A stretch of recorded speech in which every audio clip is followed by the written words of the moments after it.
opening prayer. Shall we please welcome him?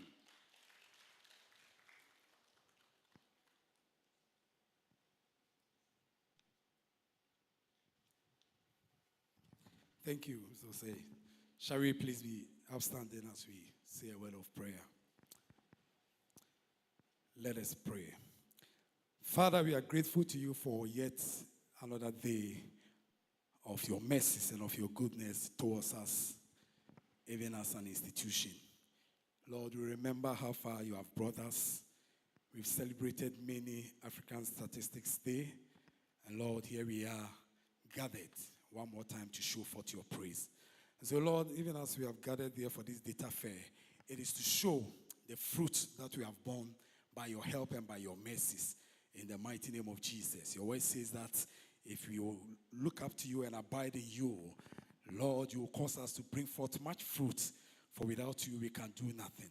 And so we want to say thank you, Lord, even for the fruits that we've been able to born, i.e. the different products that through your mercies and through your help, we have been able to generate it. We say thank you. Lord, we continue to pray that we'll look up to you, even the Holy One of Israel.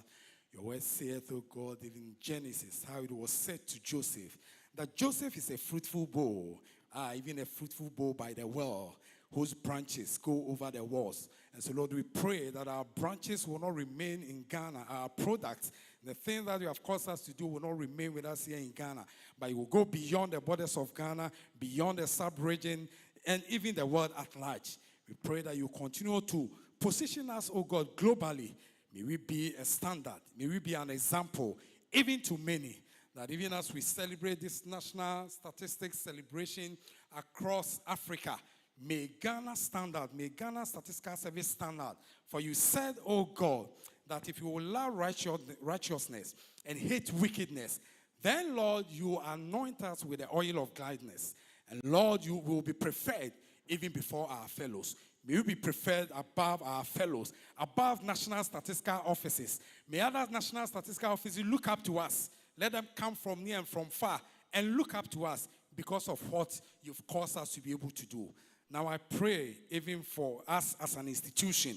I pray for the blessings, oh God, the blessings of the heaven above, the blessings of the deep that lieth under, the blessings of the breast and of the womb. But the blessings of the breast is our prayer that as a national statistical office, we will be able to feed all data users, oh God, in the mighty name of Jesus. When they are hungry for data, may they look up to us with the blessing of the womb. Cause us to be fruitful and even to bear much fruit. May we be like a tree planted by the riverside, Lord, and may our leaves never be withered because of you being our source. We want to say thank you, Lord. We commit even the program onto the hand. Thank you for what you have even done with us, even right from the beginning of this celebration from Sunday. And we commit the remaining activities onto the hand, knowing that you who is able to keep, that which we commit to you, even against the 18th day that we crown it, you are able to keep everything that we commit to you. We commit everything that will be done here this morning. We commit every activity, anyone, oh God, playing a role. We ask for your presence. We ask for your help, that in the end, the purpose for which we gathered here will be accomplished. We give you all the praise. We pray that you lead us through, even unto the end of the year, that your presence will be with us, that we will look up to you, the Holy One of Israel. We plead the blood of your Son, Jesus. Let it be a mark and a token upon every one of us. For all that you have done for us as an institution, we say thank you for what you are doing and for what you are about to do. In the mighty name of Jesus, Lord, we have prayed, even with thanksgiving. And everyone shout a big amen. Thank you. You may please be seated. Thank you, Mr. Thank you very much, Tony. Please, can we do another applause? Thank you very much. Thank you very much. As I said earlier, today marks our 4th day, and on Sunday we were on national television and radios across the country looking at what we call the Statistical Knowledge Contest, what in our local parlance we refer to as What Do You Know? And it was an amazing Sunday. It was indeed very, very, very, very good. Monday we had a health screening and health talks because we realized that we need to work in a healthy environment and also with a healthy body. So we had people coming to talk to us and then also seeing how our bodies are faring. And I believe the results will be out very soon, and we pray that the good Lord will continue to bless us and take us through. Tuesday, that was yesterday, was the release of CPI, and it was fun. I hope today, Deputy Government Statistician will surprise us again. Of course, yesterday, people were, immediately after the release of the CPI, she came to have some gifts for people. You answer a question from the CPI release, you get it correct, and you got 50 Ghana cedis. And it was wonderful how people could go through and then be able to answer the questions. It was great. Thank you very much for that. And yesterday also we had some deliveries on finance and then also on our pensions. And we hope that we took them very serious so that as we go along, we plan for our retirement and then we plan alongside as we get some funds into our pockets. Today, there are a lot of programs or activities lined up. For all we know, we have heard of hackathon. Then, when the program was sent to me, I said, I saw datathon. I said, hey, is it the brother?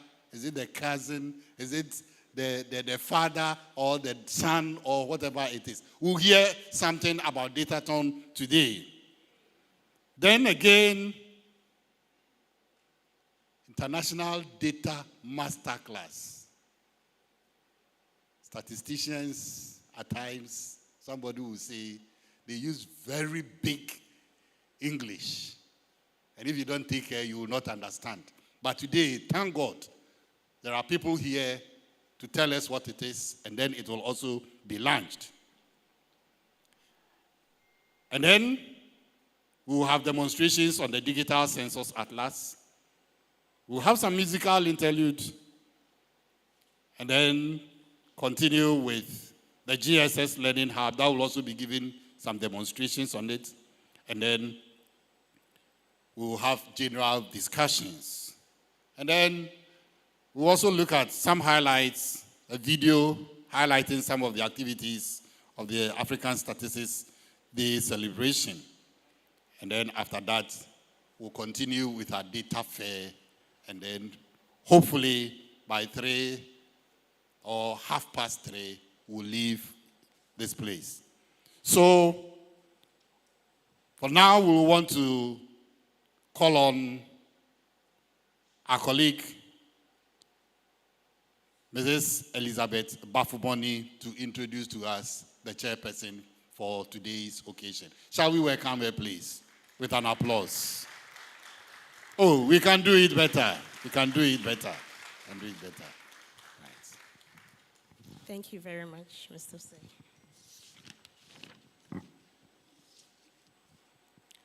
All protocol observed. Distinguished ladies and gentlemen, it is an honor to introduce the chairperson for today's African Statistics Days event.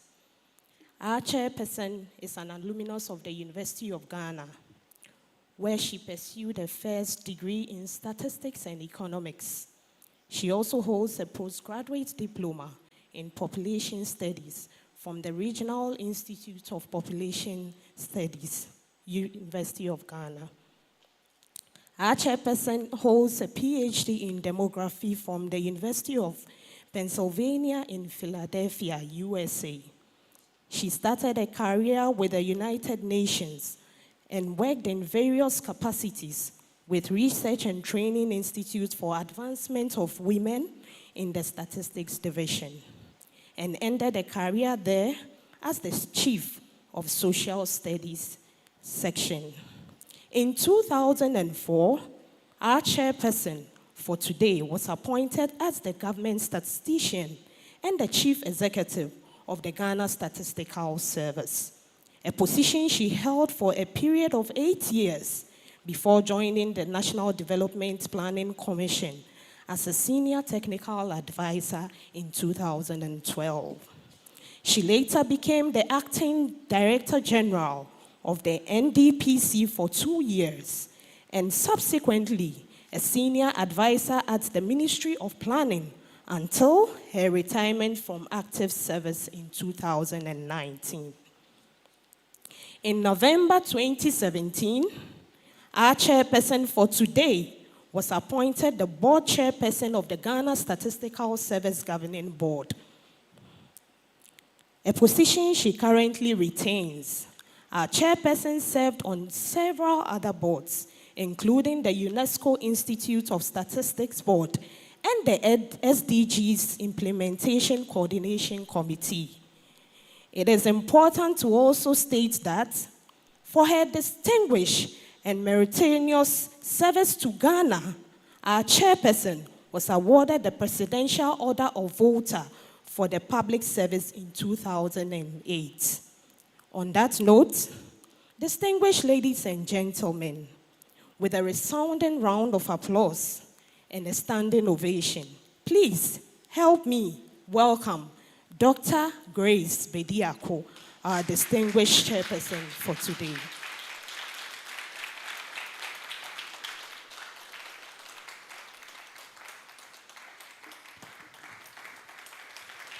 Audience, your chair. Madam Chair, your audience. Thank you. Thank you.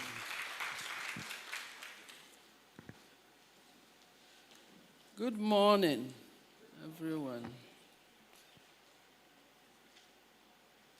The Deputy Government Statistician, Deputy British High Commissioner.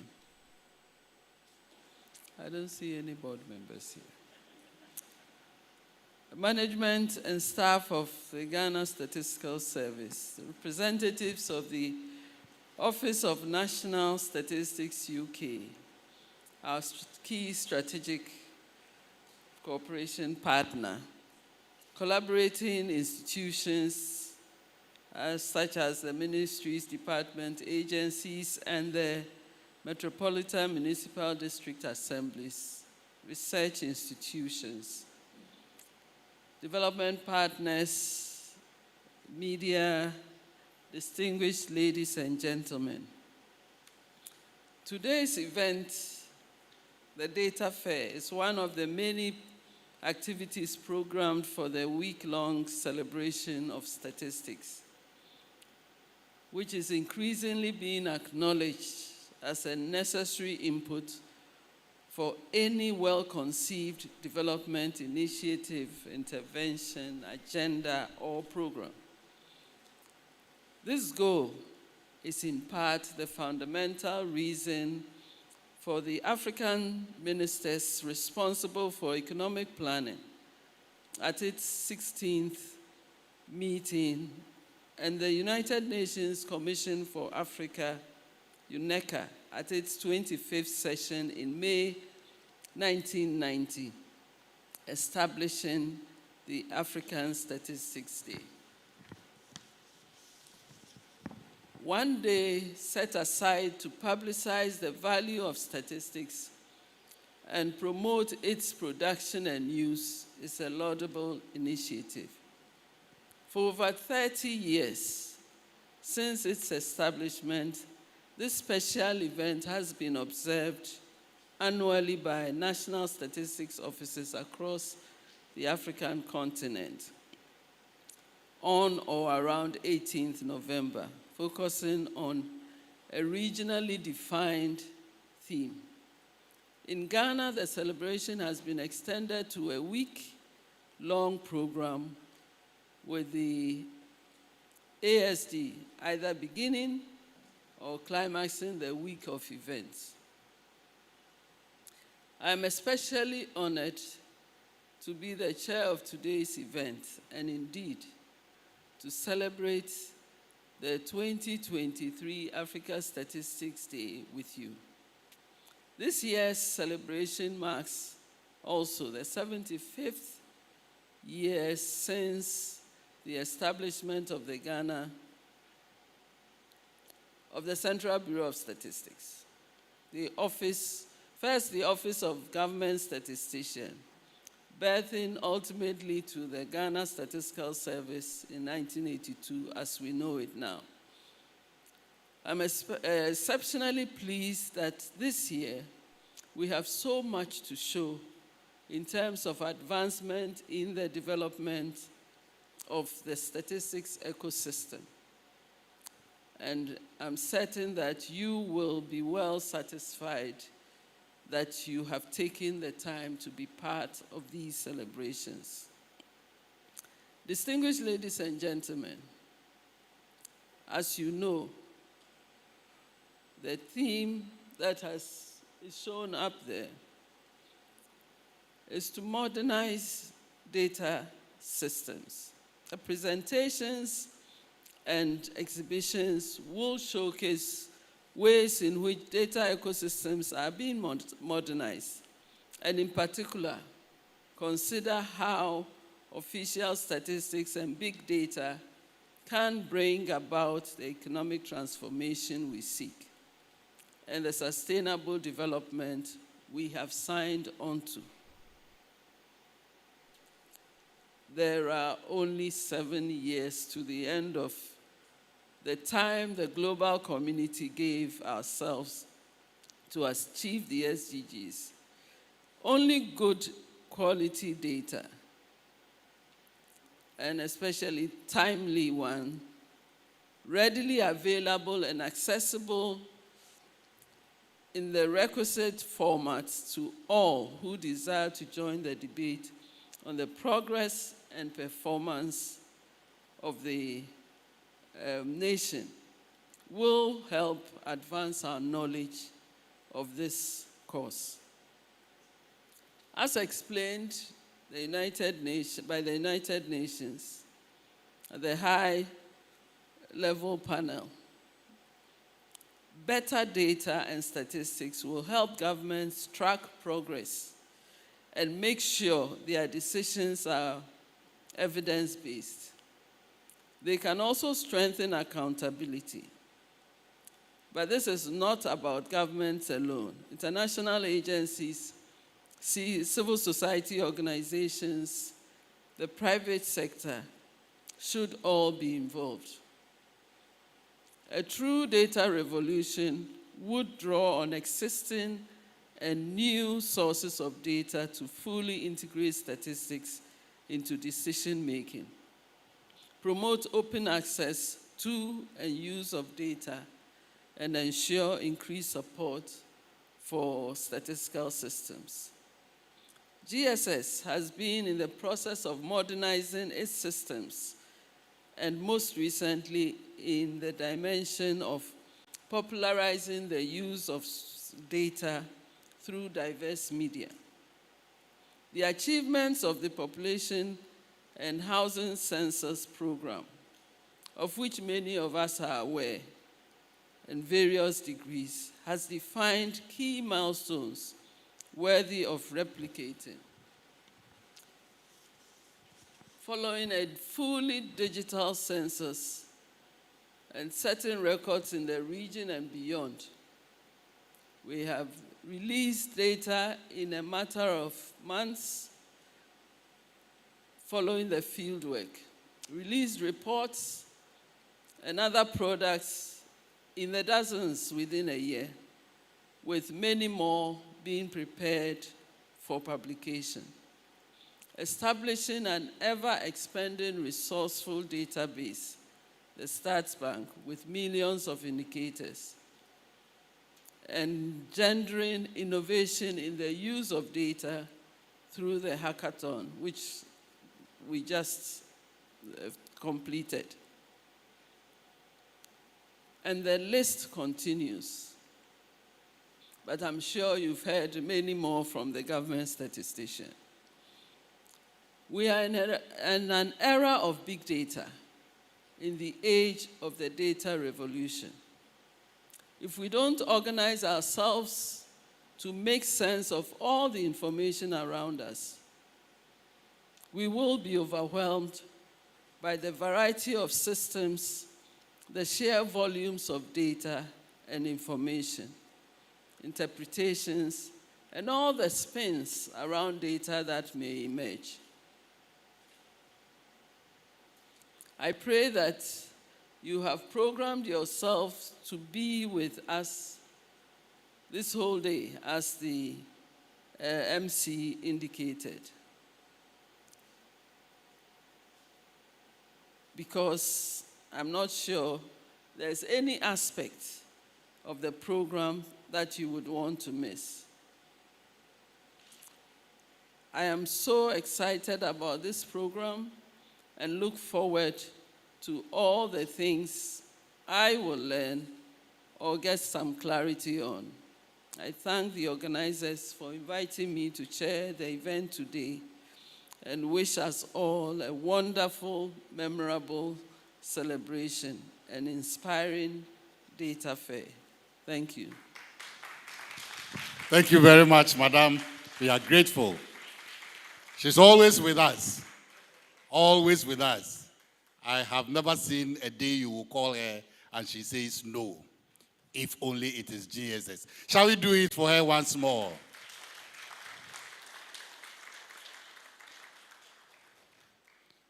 Dr. Bidiakon, we are grateful. So, quickly, let me recognize some dignitaries here with us. We have in our midst the Deputy Government Statistician in the person of Dr. Mrs. Please, shall we see you give us a wave? Thank you very much, Madam. And then we also have the Deputy British High Commissioner, Mr. Keith McMahon. Welcome, sir. Then we have our colleagues from the ONS. Shall you give so grateful, ONS, for the support? In fact, for me, if I want to talk about your support, I will definitely go to the census. And we are so grateful. God bless you. And we hope it will continue. Thank you. Then we also have directors from GSS. Shall you give us a wave? Directors? Yes. Yes. Thank you for being here. The media. I don't want to take you down there because if you don't carry our messages forward, always the people will say, oh, and the media, the last. No, I don't want to do that. The media, you are here. We can see you. Give us a wave. Thank you for coming. MDAs, ministries, departments, and agencies are collaborating partners. They are here. Thank you. And our development partners who have always been with us. You know, for every year we meet twice, 2 times in the year. That tells you what kind of support and the kind of interest they have in our organization. Thank you very much, our development partners. Ladies and gentlemen, we want to do a little change on our program. So, pardon us. Now we want to look at the International Data Masterclass. Then after that, we'll do the Datathon. So, I will want to invite to the podium Mr. Keith McMahon, the Deputy British High Commissioner, and Dr.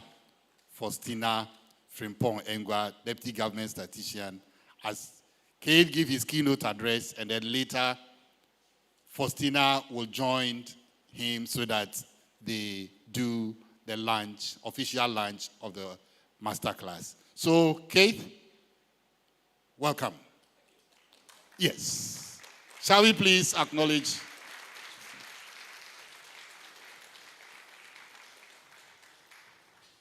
Right. Thank you. Morning, everyone. Good morning, everyone. Normally with my Scottish voice, I don't need a microphone, but let's see how this works. Madam Chairman, Deputy Government Statistician, distinguished ladies and gentlemen, let me stand on existing protocol. I am honoured to be here as we launch the International Data Masterclass in Ghana today. This is a significant step in the UK's commitment to supporting Ghana's growth in data literacy and evidence-based decision-making. In a world driven by data, creating and championing a data culture across organisations, as well as enhancing data literacy, is paramount. Through this masterclass, we aim to develop and improve data and analytical literacy levels in governments across the world. While the primary target audience is non-analytical leaders and future leaders, the course here in Ghana will be available to all management levels. It will also serve as a refresher for those who are already of an analytical persuasion. This course will elevate data and analytical capabilities, which will unlock and improve the understanding of data, potential, and impact on policy and high-level decision-making. This will in turn drive better services for citizens across the world. So, I'm going to go off script. At this point, and apologies to the press who may already have copies of this speech, I was reading this again on the way down, and I'm thinking to myself, yeah, but what does that mean? Yeah. Look, I'm a part-time economist, yeah? I love numbers, I love stats, yeah? So let's give you a couple of fun things on stats, yeah? 8% of people have an extra rib. 85% of plant life is found in the ocean. Cats spend 66% of their lives asleep. Now, when I read that, my first question was, what kind of dedicated person finds out these kind of numbers? Yeah? Statisticians. What kind of drive and motivation do you have to be able to kind of do this kind of work? Yeah? Fun? Yeah, but also there are really serious elements to being a statistician and to good data and to good stats. So let's talk about things like census data.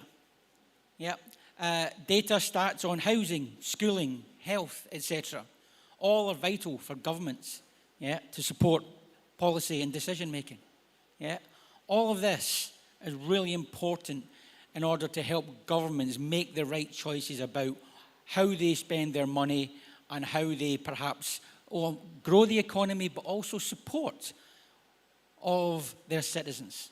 So data, stats are really vital for how the government improves services to its people and overall the economy.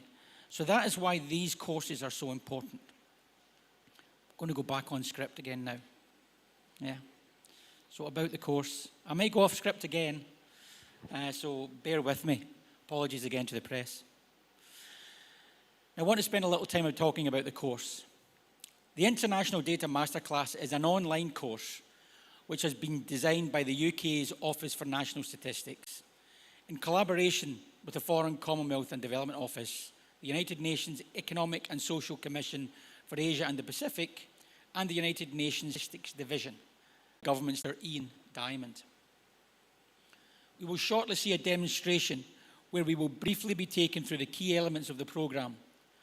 Our ground through the UK's Office for National Statistics. Partnership has supported the 2021 Population and Housing Census, helped upgrade the National Sustainable Development Goals reporting platform, as well as funding for surveys such as the Ghana Demographic implementation of the course. As we embark on this journey of learning and collaboration, let us embrace the power of data to drive positive change.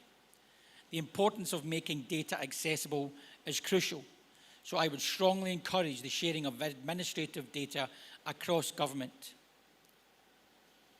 May this International Data Masterclass be a catalyst for a future where informed decisions and collaborative efforts shape a prosperous Ghana. Thank you.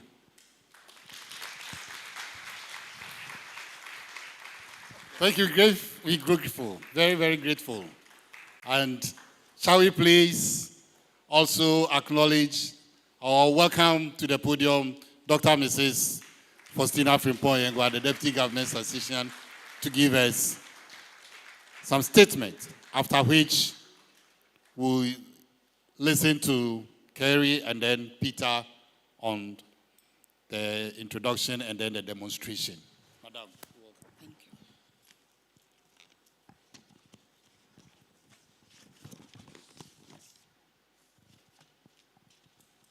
Good morning to you all. Madam Chair, and then Chair 1 of Ghana Statistical Service. I call her Chair 1 because most of the committees that we form, she has availed herself, and therefore she chairs most of the functions for us. We are grateful for that sacrifice. Thank you, Deputy High Commissioner for UK, and we are grateful to everyone standing on existing protocols. We say thank you for joining us during this data fair. And our data fair in the sense when it comes to numbers, because they think it's too technical. But we thank the UK office. Partnership with ONS has been long one, starting from 2018. And thank you for helping us to transform and again to modernize. Here we come that the African world are looking at modernizing data ecosystem to accelerate the implementation of African Continental Free Trade Area, the role of official statistics and big data in the economic transformation and sustainable development in Africa. In this regard, we have taken giant steps already because we started modernizing in terms of changing our ways of things with a CAN agenda, where we try to be able to make our data available to people. We automate things. We try to change the things that we can change so that people are using numbers or statistical data to plan and do not fail to plan so that they'll be able to help us. We hope that our parliamentarians will also use this information or access this course to be able to help plan for our country. We are happy in two other dimensions. We have collaborated with the various MDAs within the country that we are harmonizing the way we collect our information such that whatever we put out there, it is uniform and that people understand the same information. And so through the HISWA project, we have collaborated with this ministry department and government agencies that take decisions and policies ahead for the country for us to develop. And therefore, bringing this course to our doorstep, we believe that is a way that will help all of us to be able to understand the simple numbers that we are dealing with, and again, to be able to feed our nation based on the data that we have generated. We have also moved in one other direction. The other direction that we talk about is, most often than not, we depend on our censuses and our traditional surveys. We have now moved to the using administrative data. This is a laudable source of information that will help us to be able to generate the needed information or prepare and modernize the ecosystem in the way that we want it. And this time around, within the African Continental Free Trade. And I believe that from either tomorrow, there will be a show about free trade from administrative data that we are able to collect from other administrations and other information systems. Madam Chair, another area that we think that is important, that apart from signing MOUs with the government institutions to be able to understand the data they collect and what we can share with them, we have also moved further to look at those that are traditionally maybe administrative. One of the novel ways we are looking at now is, in partnership with the telcos, especially Vodafone, and we are hoping that MTN and others will come on board. And through from 2020 up to date, we'll be working with Vodafone. With Vodafone, during the lockdown, the COVID time, we're able to know where people were, the mobility, because from where you make your call, they'll be able to know that you made your call maybe from Dansoman, and then somebody received it at Kaneshi, or people where the lockdown and all those things. And these have been ways in which that we have moved away from our traditional means. And therefore, this international data masterclass will help all and sundry to be able to use information to plan. For me to end on this note, I will encourage each and everyone, whether you love statistics or whether you fear statistics, it has been made very simple. So all chief statisticians, all directors, all chief directors, all parliamentarians, all executives, and you all represented here, when this is launched, please enroll, and you will learn new ways in which you'll be able to communicate with data in a more compelling way. I hope that our engagement here will be fruitful. But remember that you will sign up for the International Data Masterclass. Thank you. We can do it better. We can do it better. We can do it better. Thank you very much, madam. Thank you, DGS. We are grateful. We are grateful. So cats spent about 2/3 of their life sleeping. Oh, you heard that? That was from Keith. Thank you very much. So, we want to continue and call on Sir Kerry Reagan from the Office of National Statistics to introduce what we... Kerry, please come up. Shall we applaud her as she comes? She's going to introduce to us the International Data Masterclass, what it is, after which Peter will demonstrate to us. You're welcome. Bad start. Thank you, everyone.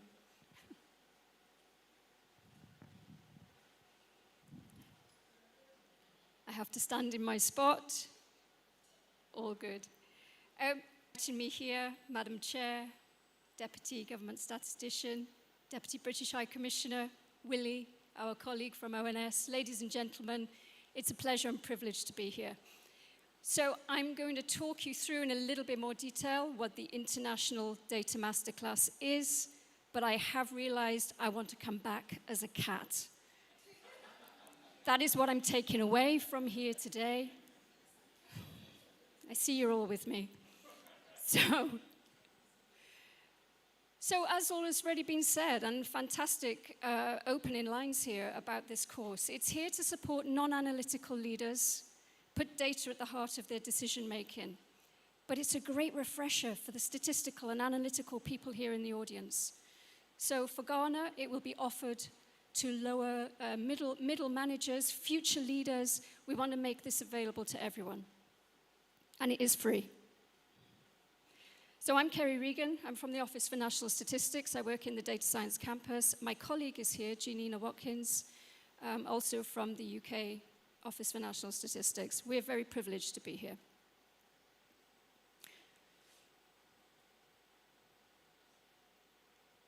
Okay, so some of this has already been said, but what is it? What is this International Data Masterclass? Well, it's there to support you, to help you understand how data can be put at the heart of decision making, helping you to gain the skills. Helping you to gain the skills to create and support a data culture in your organization or within your teams. It can go as low as you want it to go. But understand how you can use data in the way to improve certain things. Make decisions, craft policy, even around how you communicate the data, around compelling stories and narratives, and a little bit in here about how you apply cutting-edge techniques through data science. We appreciate that people are busy, so this has been designed to be picked up, put down around a busy schedule. It's delivered online in a virtual way. It's a free course.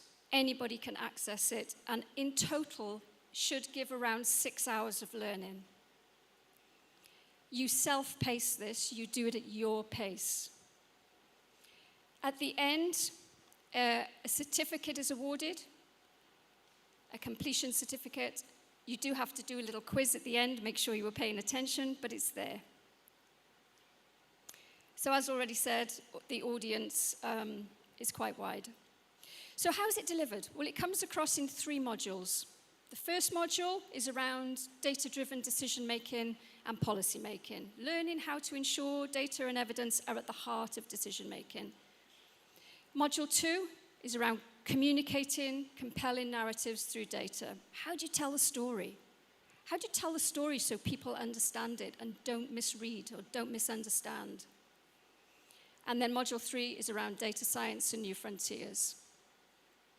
It's delivered through global case studies. You can see an example there down the right-hand side.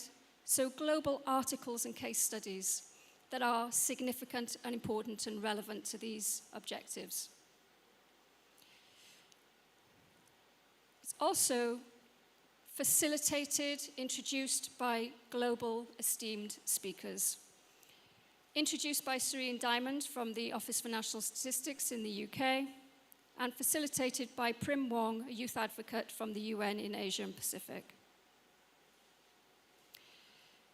It's delivered through keynote talks. Your very own Prof. Anim is there.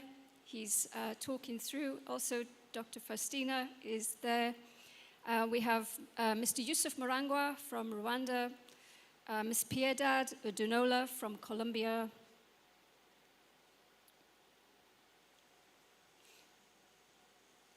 Dr. Dennis Mapper from the Philippines, and we have some esteemed data speakers from the UK, Prof. Jennifer Visser-Rogers and Sir David Spiegelhalter.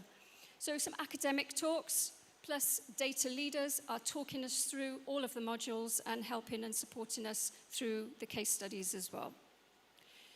As I've said, the course is free. It's globally accessible via the UN Learning Platform. The links are here. It will actually go live on the 4th of December.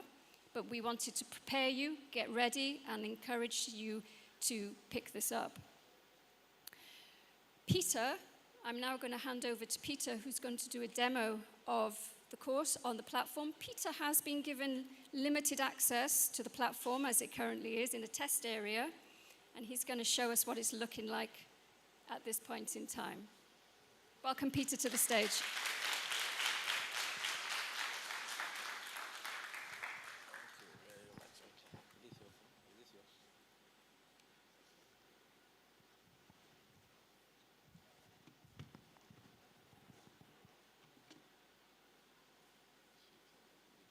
Okay, thank you very much. So, as said, we've heard what the International Data Master class is. We've been told the target groups and what we can find there. So I'm here to demonstrate to you how to use the platform. But first, I would like to play a demo video which gives us a summary of almost all that have been said and more. Then I go to the platform to give the real-time demonstration. So the video, please. Welcome to the International Data Masterclass. Produced by AirSCAP, FCDO, UKA, DESA Statistics, and the UK's Office for National Statistics. Are you a senior leader interested in using data to improve decision making? Or could it be communicating compelling narratives?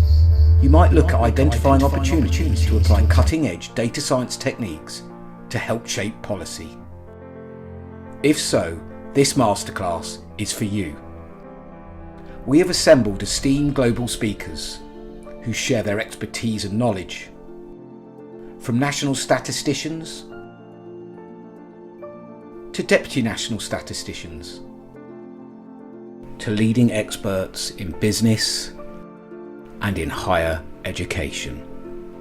We also provide specially sourced international articles and case studies that will shape your journey in this masterclass, giving you an insight to how data is used globally within government.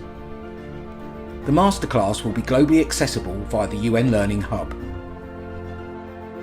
A completion certificate is awarded at the end of the course.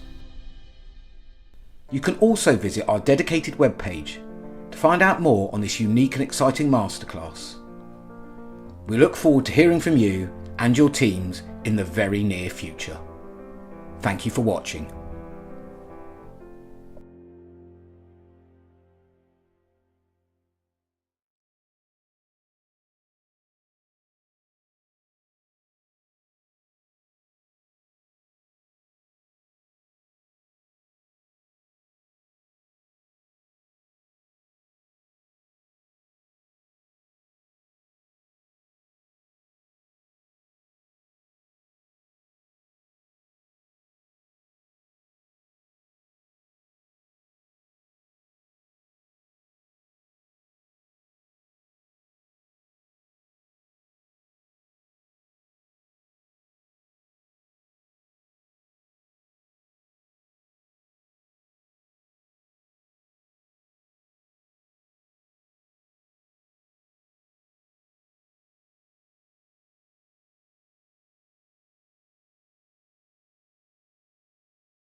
sections. You can see these boxes here. These boxes help the user to know his progress of the learning. So if a box is ticked, it means that you visited that particular session and have learned the activities. There are two types of boxes here. Some are like dotted, just dots around it. Some are just bold squares. Let me give an example of that. Like this here. The dotted ones, immediately you visit the model, you open that session, it ticks automatically, meaning that you've learned it. But the bold ones, you are supposed to tick it yourself to show that, and we can see that the bold ones are mostly done for the sub-models, meaning that I'm done with this particular sub-model. So I'll open some of the tabs for us to see here. And there's also this thing here.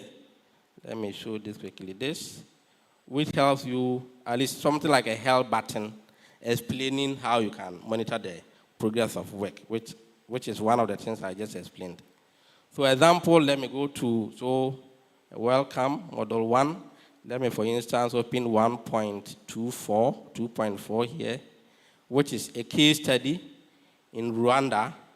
So if you open this example of the things in there, which is a case study, which is showing how data was used in managing or understand the impact of mobile money in Rwanda during the COVID-19 case. So this is a case study in here. If you read this, it's going to help you as a senior analyst or anybody who wants to use it.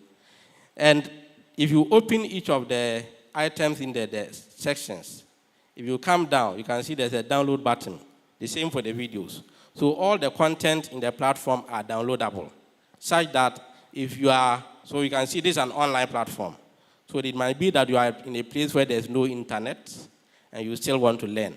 So at a place where you have internet, you can download as many as possible case studies, articles, or videos you want. At the comfort of your home or wherever you are, where there's no internet, you can still go through the learning system. And here we see Jump To. If you click on that, it gives you a list of all the sessions in the learning platform, which can help you easily go to a session. Maybe after opening this one, you want a particular session, not the next following one. You can easily navigate through here to select any session you want. And you can see that at the top and left-hand side of the Jump To, we have this here, which helps us to move to the next activity or the next session. Or the one back here, the one at the left-hand side, tells you to go to the previous session. So it's a model 1. Let me also show something here, maybe 3.1 here, which is an article about Ghana, which was written by or spoken by the Vice President of Ghana, which is talking about the use of the potential use of AI and data in making decisions on Ghana when it comes to investment. So these are all case studies from global leaders, as said, and from people who have used data to explain why they need for data to make decisions. Model 2, the same thing. So you go through the same kind of activities. The boxes are there, those that take automatically and those that you are supposed to take yourself to show your progress of learning. And here to open a few of them. For instance, this, for you to see what is there. This we can see is also a video, which is also explaining the things for us. So this is a video which is explaining to us, as you can see, academic insights on how to craft trustworthy communication. All members of the organization need to know the importance of data in the work that they do. So I think it's a very nice system, user-friendly, as I said. There are more of content that can help our guiding. And I encourage that we should all try to sign up and learn this. And this will come live on the December 3rd. As I said, I have limited access to this. So on December 4th, this will be live on the platform, and you can all jump into it to benefit what I am benefiting now. Thank you very much.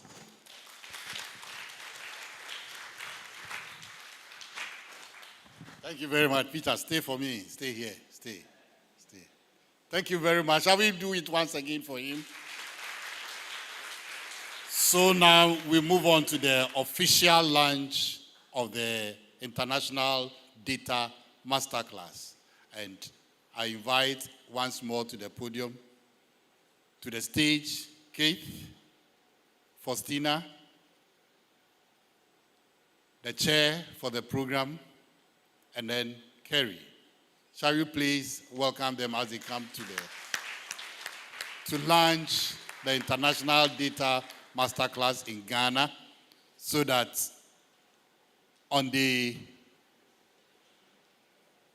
4th of December, when you are enrolling, this one you don't need, the family doesn't need to go and sell cocoa farm before they take you to the UK to go and do course. You will sit right here in Ghana and you do the course for us. So,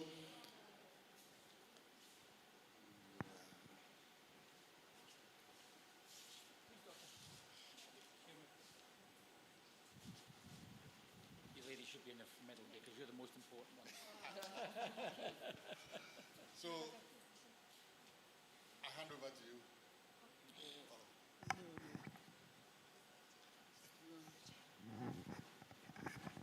Okay, so we have had an overview of the course. We understand everybody. So we await 3rd, 4th December, and we launch the masterclass platform as we wait for the formal opening. So on this note, we collectively launch the platform, and on behalf of the platform for the Data Masterclass launched.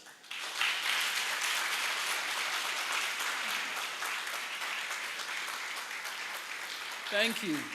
Thank you.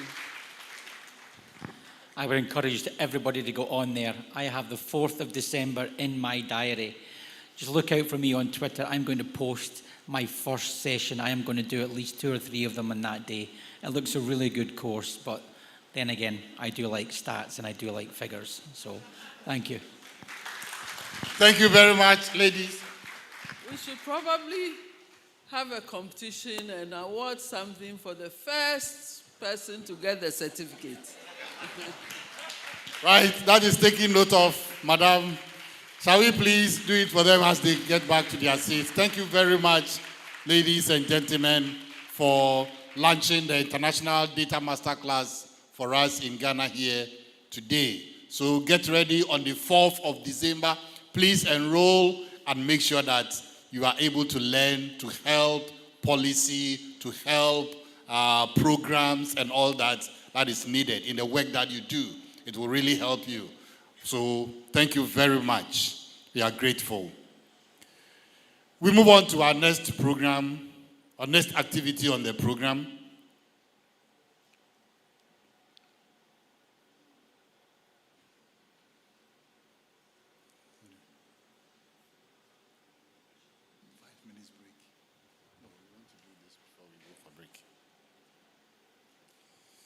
So we'll invite Peter,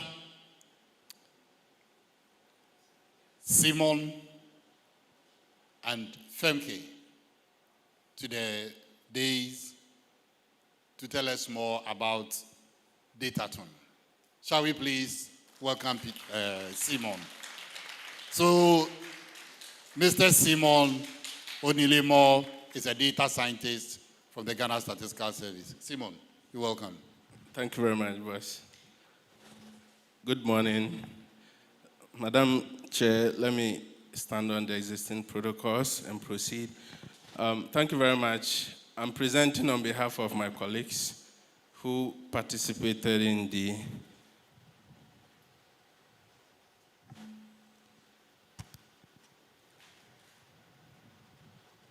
just ended United Nations Datathon, and we represented Ghana Statistical Service in Kigali at the just ended UN Datathon. Madam Chair, permit me to walk you through our story. It's a very interesting and revealing story.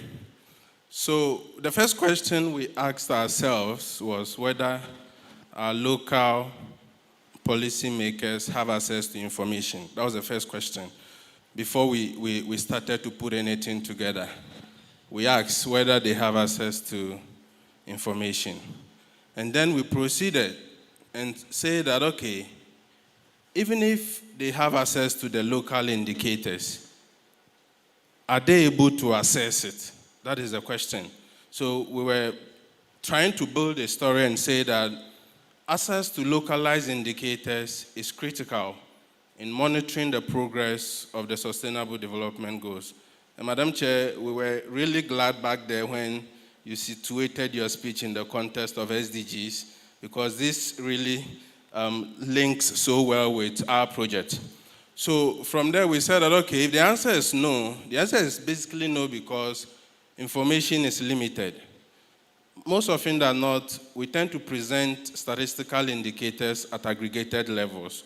Either we present the national value or the regional value. We don't get to disaggregate these indicators to the locality and district levels. But we all agree that it is very critical if we really want to monitor the progress of our Sustainable Development Goal indicators, we need to monitor the progress even at the locality level and see which district we are leaving behind. Otherwise, we'll be focusing on the national picture, and at the end of the day. So we made a strong case that if information is available and it is not accessible, then it is as well as not existing. So what it means is that even if we are able to provide localized indicators, then these indicators should be accessible. Otherwise, it is better we don't have it. Now, so we're saying that the current issue of our era all is rooted in local context, demanding local responses. To unleash the complete transformative potential of the Sustainable Development Goals, it is imperative to ensure that we have local indicators, or we are able to localize our SDG indicators, and then from there, we see how we can monitor the progress. So we are saying that there is a twofold problem here. We are saying that there is limited local up-to-date information. In other words, local up-to-date information is scarce. For example, we want to use the census as a yardstick, and I believe you all know that our surveys we conduct regularly are not representative at a district level. So what it means is that we can only produce district level indicators if we want to rely on traditional data using censuses. And we know that the census too is it happens every 10 years. So what it means is that we need to wait every 10 years to be able to populate indicators at a district level. So what do? We are saying that, okay, because information is scarce at the local level, what it also means is that local even find it difficult to access, even if there is an information available. How do they access this information? So these are the two problems we tried to provide a solution to at the Datathon. And then what we did was to say that, okay, we are going to provide localized indicators using the census data. So we tried to use the census data to provide SDG indicators or compute some specific Sustainable Development Goal indicators at a district level. And then we're able to see which districts are lagging in Ghana. Because if you look at the national picture, it looks beautiful. If you go to the regional level, then you begin to see some level of disparities. And even if you go lower to the district, it becomes worse. So what we said is that we're going to provide localized SDG indicators so that we will not be measuring the indicators just at the level of Ghana, but we are going lower to the district level to see which districts are being left behind. And then when we finished, what we did was to compute an access to information index, which is a novel indicator, because we've not seen it anywhere. And what we're trying to do is that we wanted to see districts which are lacking in terms of access to information. And then I will explain which indicators went into the computation of this index. And then we also try to make our indicator available. Please permit me to situate the entire solution in two contexts. The first context is that we developed this solution within a time frame of 69 hours. That is, we started on Friday, and by Monday noon, we were supposed to submit our solution. The second situation is that we are providing this solution to conform with UN guidelines. So what it means is that just as we did for the hackathon, this data ton also has regulations. So we needed to ensure that whatever solution we're providing were properly situated in the context of the regulations. Now, so the first thing we tried to do is how do we provide localized indicators? So as I mentioned earlier, we present this map.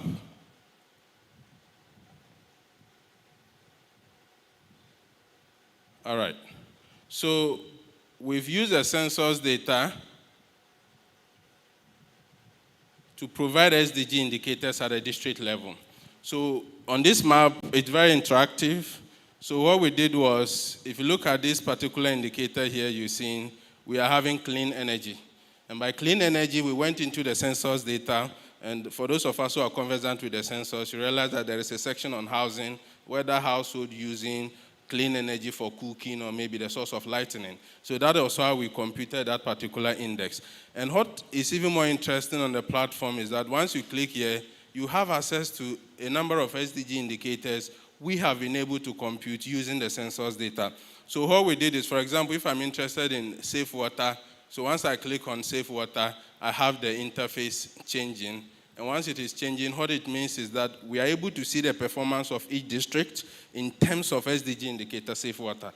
And then if you continue, you see it changes. But if I'm even interested in a district-specific indicator, this is what I have.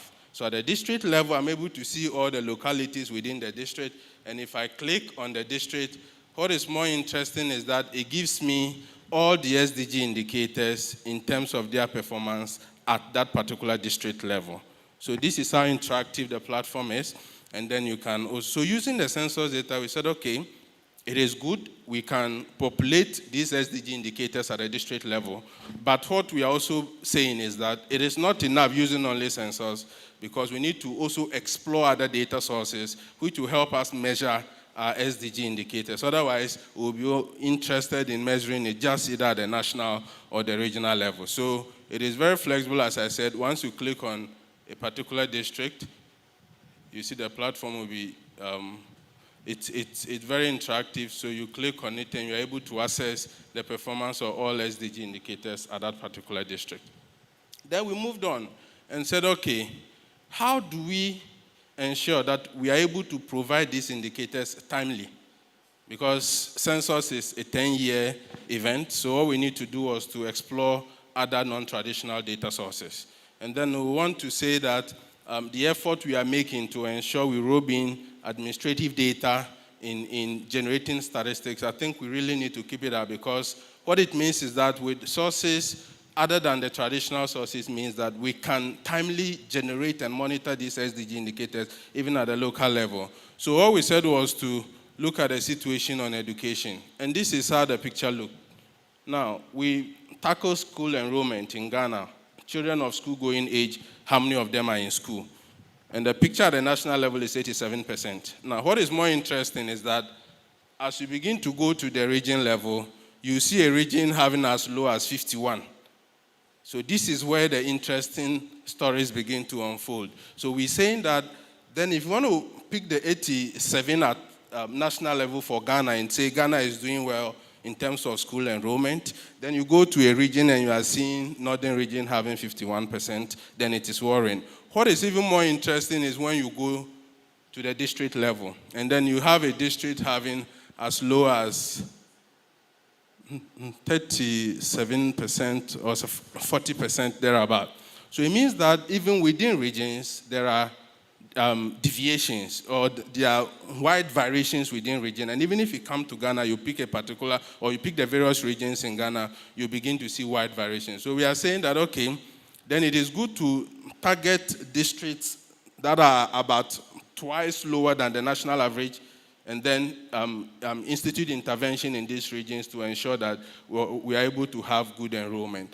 And then the next thing we did was to use data from OpenStreetMap to measure the distance to a school facility in Ghana, because school enrollment resonates so well with the distance to a school facility. And this OpenStreetMap data basically measures access to facilities in a particular area. And then when we did the plot, we realized that there are several districts in Ghana that have, on the average, more than a 10 kilometer to a school facility. So basically what it means is that we need to identify this particular district and then we work with them. Then we look at access to electricity. Now, this is what we did. We were trying to compare data using the census and also data using a non-traditional data source we call the nightlight data. So what it means is that there is a satellite imagery in the country, and then if you go into the data, you are able to see how Ghana is light up at night. And with that, you're able to measure the level of electricity coverage in Ghana. So basically, this is what we have. So if you use the nightlight data, this is the picture of Ghana at night in terms of how Ghana is light up. And we're saying that, okay, if with this particular data, then we can monitor an SDG indicator, even using a non-traditional data source. But then if you want to use a census data, what it means is that we did a comparison with the census, and we are saying that with census under the housing section, we wanted to measure how many households are connected to the national grid. And then when we did a plot, we are seeing some level of similarity with the nightlight data. Because what we are seeing is that areas where you have a lot of light using the nightlight data, the census data is also telling us a similar story. So what it means is that we can use non-traditional data sources to ensure that we measure SDG indicators. We should not always rely on traditional data sources like census. So we can go deeper to the local level and then also monitor how each of the district is performing. So another interactive platform. So once you do this, you're able to do the comparison. And then we use another open data source we call the OCLA. And what it is measuring is internet speed, because we are making a case that if information is even available, are local authorities able to access it? And you all agree with me that we publish our information online. So what it means is that you need internet connectivity to be able to access the internet, to be able to access the information. So we try to plot internet speed across Ghana, and this is a non-traditional data source. And obviously, we all agree that I don't think GSS has any data that measures internet speed in Ghana. So what it means is that in as much as we try to monitor the progress of these SDG indicators, then we need to do that by combining traditional and non-traditional sources such that we'll be able to see the progress of each local level over time. And then we try to compute the access to information index. So the point we made was clear that information is limited at a local level if we want to rely solely on traditional data. So the need for us to use non-traditional.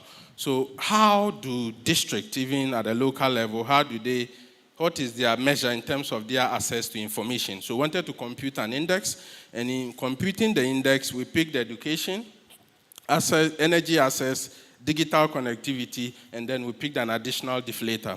So this was a bit technical. So with the deflator, what we did was to identify people who are not literate in English, but they are literate in other languages and use the internet activity. That is our deflator. The essence is simple, is that, okay, we publish our information in English.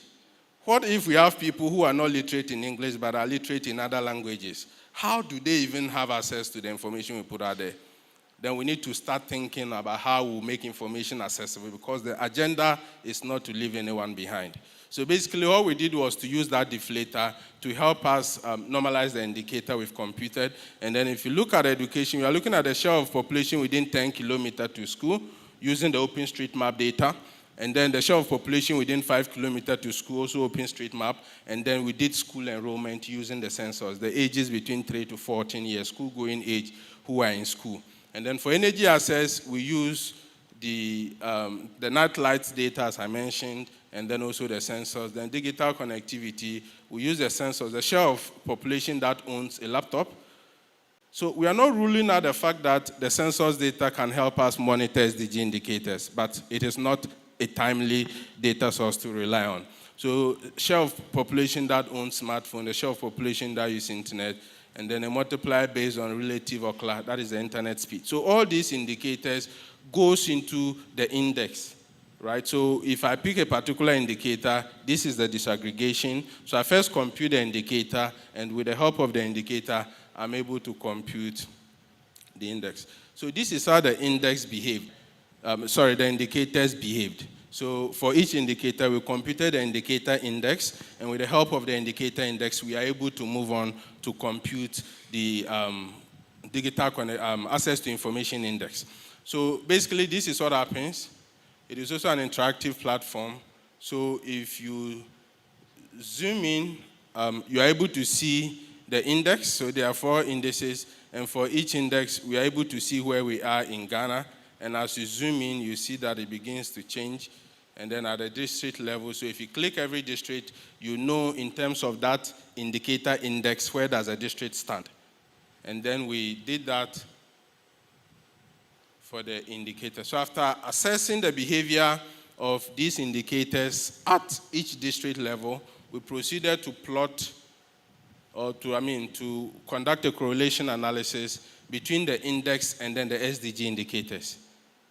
And interestingly, we are seeing that where the index is lacking, then the SDG indicator is also underperforming. All right. Then we say, how do we make the indicator adjustable? Again, this was a criteria by the Datathon that you need to make sure whatever solution you developed, it can be adjusted. In other words, it is adaptable in other domains. For example, if we are doing this for Ghana, another person in another country should be able to pick our solution and then replicate it for their country. How are we going to do that? So basically, these are the indicators you see on the left-hand side. Now, it is very flexible, and what we are saying is simple, is that if you look at the indicator, you assess how important the indicator is to you in your country. So there is a way you can switch between indicators. So the indicators are scaled to 100. So if I'm interested, if a particular indicator is very important to me, it depends on which scale I put it. And as I put it on that particular scale, then it is measuring the access to information, and then it is beginning to rank all districts in terms of the access to information index. So as I change the indicators, the scale of the indicators, then I'm able to monitor how are districts being ranked in terms of access to information. So for each of the districts, we've computed also the access to information index, but we are also flexible in terms of how a district adjusts their indicators. It depends on how important or how relevant that particular indicator is to the particular district.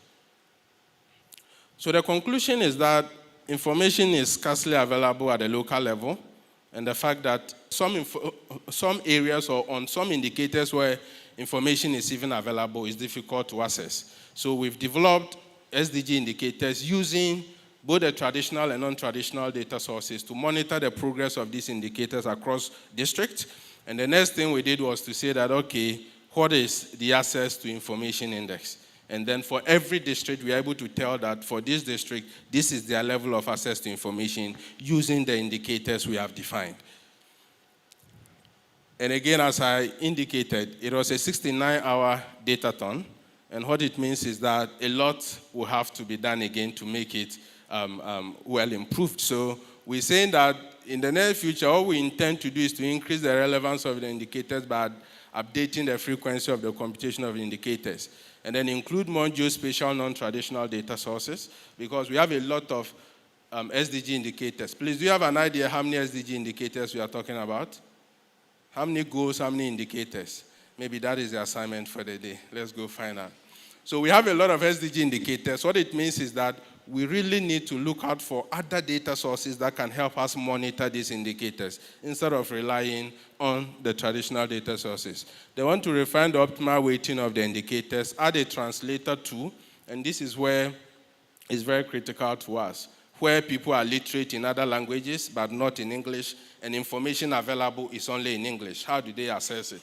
So we plan to build a translator tool into our solution so that if there is an information, with the help of that tool, you'll be able to translate that information from English to your local language that you are literate in, and then you'll be able to understand. And then the idea is to also replicate this for other countries. Since we've been able to do it for Ghana, the non-traditional data sources, the open data sources are available for every country.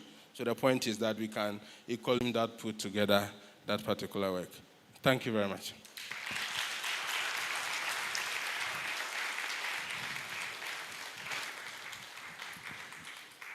Simon, thank you very much. We are grateful.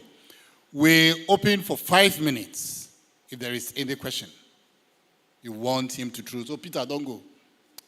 Simon and Peter are very good friends. They are confusing me this morning. Any question? 5 minutes. Okay.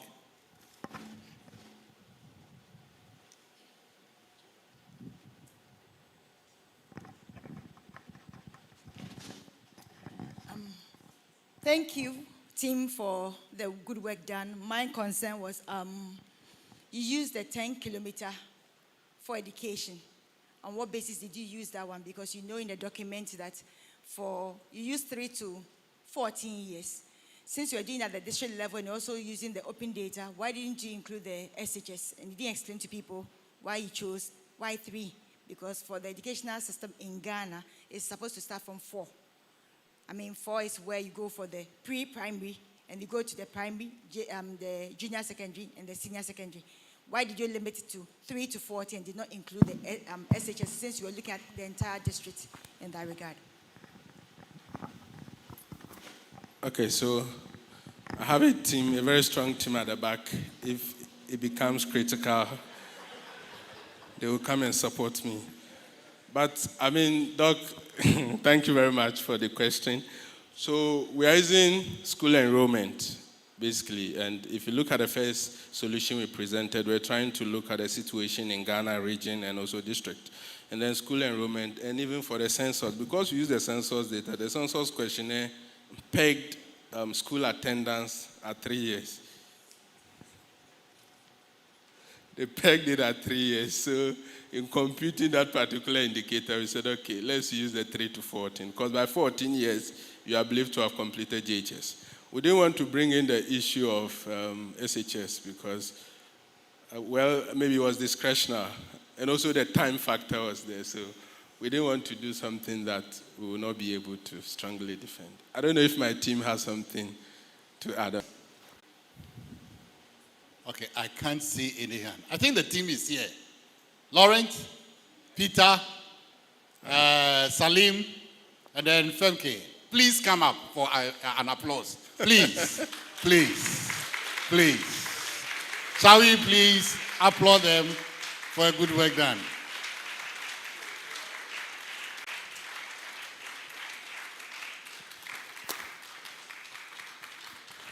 Yes, so please come to the middle. Come to the middle. Thank you. Shall we do it for them once again? Right. So these were the men and women from Ghana. So thank you very much. Thank you. Thank you. Thank you. Thank you. So on that note, we end our health break. So we're going to break. I'm on time. The other day we promised DGS that on Monday, we promised DGS we were not going to be late anymore. But today, Monday I was the one who said it. So today is last one. No, we're going for some snack break and all that thing. So we want to give ourselves some 35 minutes break.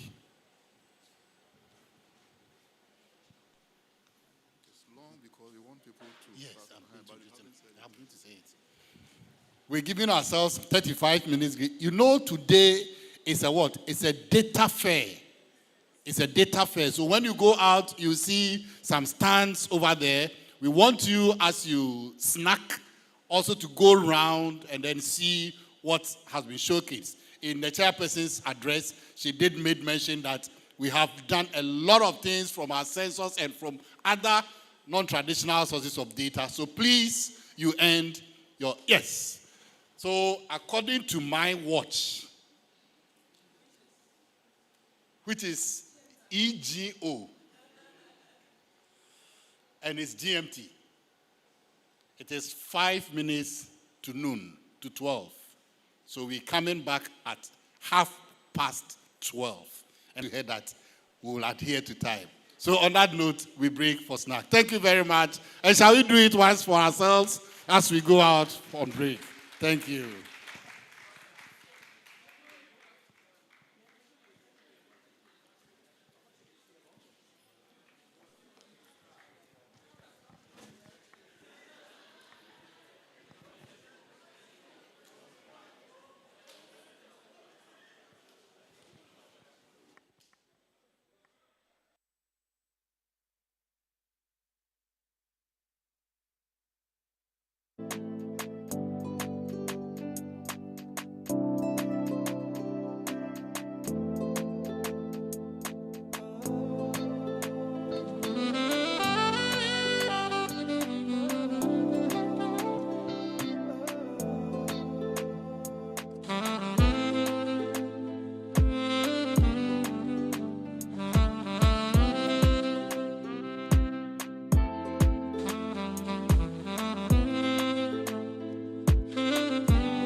My name is Dr. Francis Kweku CP, currently the hackathon coordinator. Thank God, Ghana Statistical Service have come out with a very important product, which is called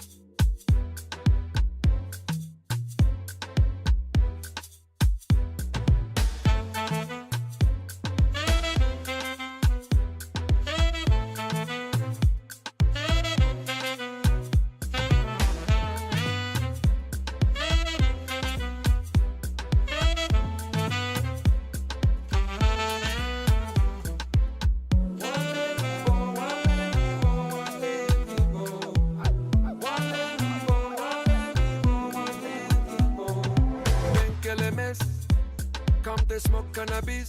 Doctor say make a pop one of this. Make me fly like say I'm Aladdin. Come bring some kind melodies. Oh mommy myself no do pass like this. So many things inside of my jeans. Slide down the beatings.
I am Anthony Kraka, the National Coordinator for the 2023 Ghana Integrated Business Intelligence Survey. We have started the process of counting all businesses in the country, and as such, before we start the field work and do the actual activity, we need to engage the data producers from all angles. And as to engage all of them, because there are many, we need to engage the umbrella bodies and their representatives so that they can be served as ambassadors in going to communicate the same message to their members who are data producers. And we started this exercise in Accra. We went to Tamale. Now we are in Kumasi to do the same thing, to engage the umbrella institutions of the data producers to let them understand the purpose of the whole IBES and kind of bring them on board to participate in the process where they would go and then encourage their members to be able to ensure that when our members come, our enumerators and food supervisors come, they will cooperate with them and give them the accurate data that we need. And so we are here today to meet our major stakeholders in this exercise. The major stakeholders cut across all sectors of the businesses, talking about the religious representatives, I said, business representatives, AGI, talking about the market women and all that. So this cross-cutting segment of businesses are well represented in this meeting, where we are going to discuss a lot of things, and more importantly, encourage them to be ambassadors so that as they go to meet their members during their meetings, they'll be able to tell them that there is an upcoming IBES for which they have to participate in the process. Of course, the IBES is going to benefit them, benefit the nation, and benefit everyone to be able to get us out of this poverty trap that we find ourselves in. If we use the data accurately, the data accurately for business decisions, they're going to help us as a nation, help businesses to ensure that they increase their profitability, and then they can grow so that businesses do not die young in their infancy, but businesses will grow so that Ghana will benefit and will be able to employ more and unemployment will go down. And the whole country will kind of benefit from this process. So thank you very much for your attention.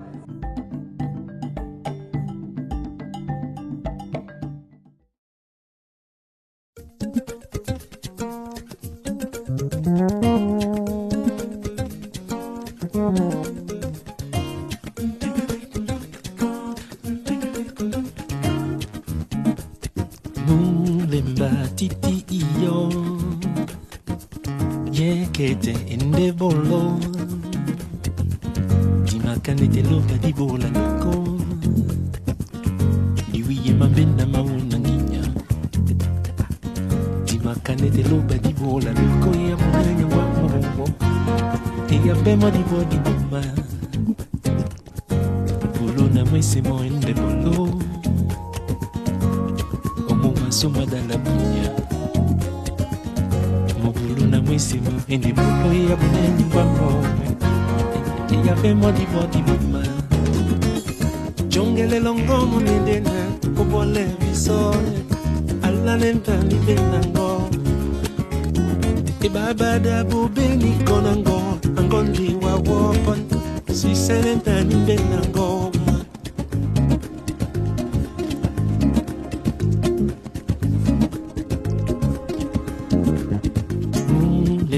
inde bolo yekete inde bolo dimakanete lola libola luko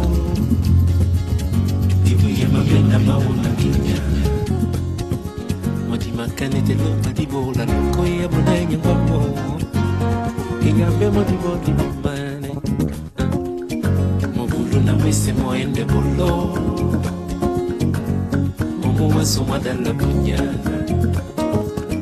mobulu na mese mo ende bolo ya bunenyi mo ya be modi mana ibanja okusibo kala amasa oibo pena ini bena ngo tomoto sima pula bela ngo 2022 is here again for us to celebrate African Statistics Day. For us as Ghana Statistical Service, this is an opportunity to showcase the ways in which we are improving statistics, whether in the use of agricultural statistics or other forms of statistics. We encourage people to join us as we celebrate the African Statistics Day.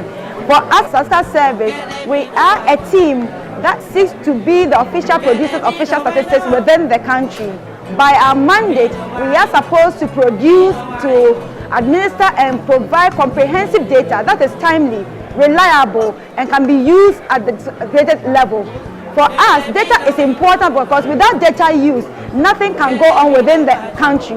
And therefore, we entreat all, as we celebrate this African Statistics Day, people should use data. They should use it to inform decisions. They should use it to guide them in all that they are making, whether it's monitoring, evaluation, or new ways of generating information.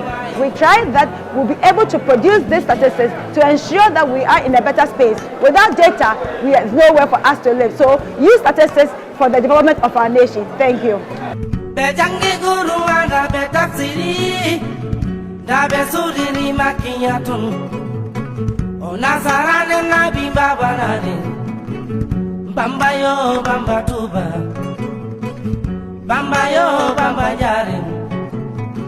Samagani takunade Darajanga to Bible Bambalige yanga borombe Udanu fala modaibe.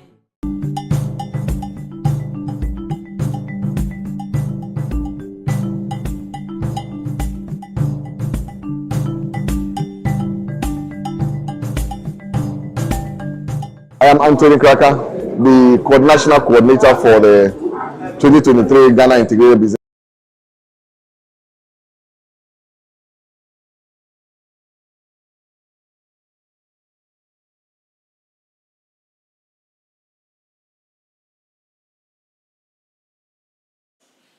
For the day,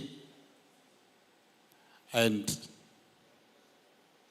as I have known, I have always seen the census atlas on walls and all those things. But today, I am being told that there is a digital aspect of it. Everything is turning in this world. So if you don't move along with it, before you realize, you become outmoded. So GSS, we are also turning around and making sure that we move with time. So we invite Ms. Ruby Awoka, a data scientist with the Ghana Statistical Service, to demonstrate to us the digital census atlas. Please, you can do it better. You see, as I have known Ruby, she likes clapping. So do it better for her. Ruby, welcome.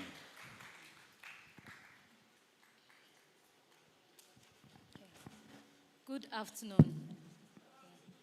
Madam Chair, let me stand on the existing protocol.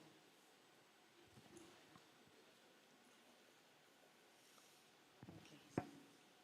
Screen now. Okay. I'm a data scientist of Ghana Statistical Service, and our main work is to make data available for all users.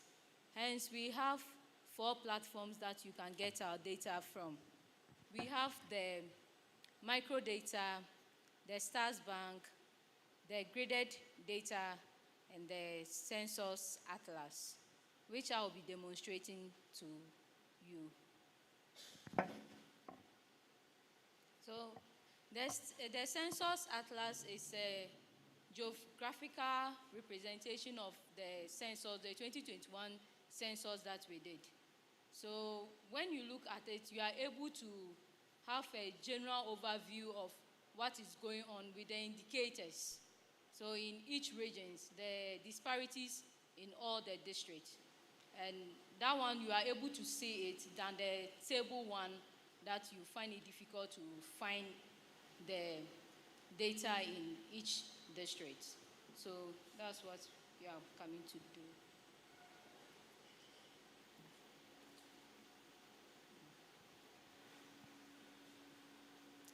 So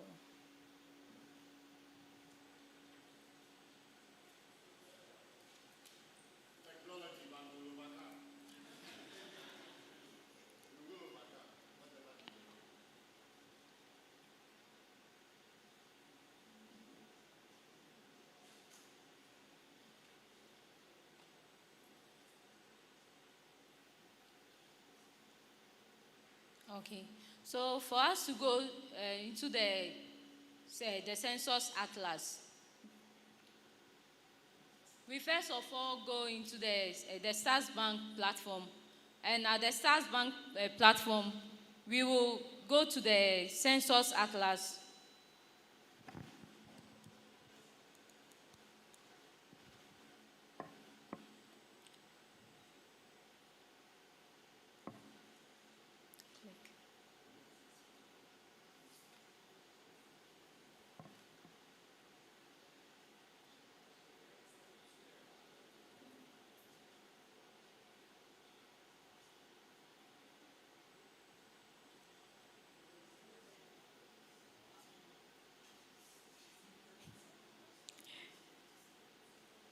So that's the census atlas.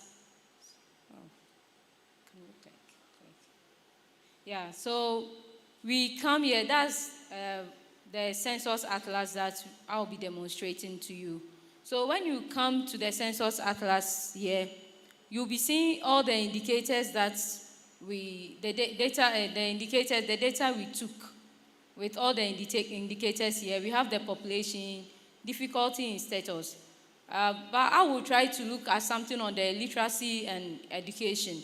So when you go into the literacy and education indicator, we have other sections, but I will look at the literacy rates in the country. So when you move into the literacy rates, you first of all get everything here on our map. And the first thing you see is the region disparities. The regional disparities in the data.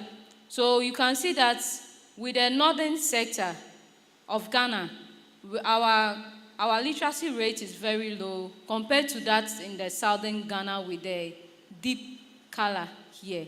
So maybe if I just take this to be the southern and this to be the northern sector of Ghana. And from here, after seeing this, maybe you want to go into the regions to know which one has the highest and which one has the lowest literacy rate, like the proportion. So if you come to Upper West, you could see we have 46. You come to Upper East, we have 48.1. Maybe you come to the Ashanti region, we have 78%. And with this, if you want to know then the proportion of females who are literate or males who are literate in each region, you come to this side where it says choose sex. So you choose sex. So maybe I want to know the female proportion. So I'll click on that. And now come back and you see that about 41% of females are literate in 41.7% of the females are literate in Upper West. So maybe coming to Upper East, I'll see 43.7, and I want to know the districts that made up of this 43%. So you can zoom in the region. So after zooming in, maybe you come to Bongo districts of Upper East, you know that 43.2 of the female proportion are literate. You can come to Bosa South and you know that it is 38.9%. And this you can do for all the regions in Ghana here. And with that, if you want to know more about the data, you can click on the link here and that will send you to our Stars Bank.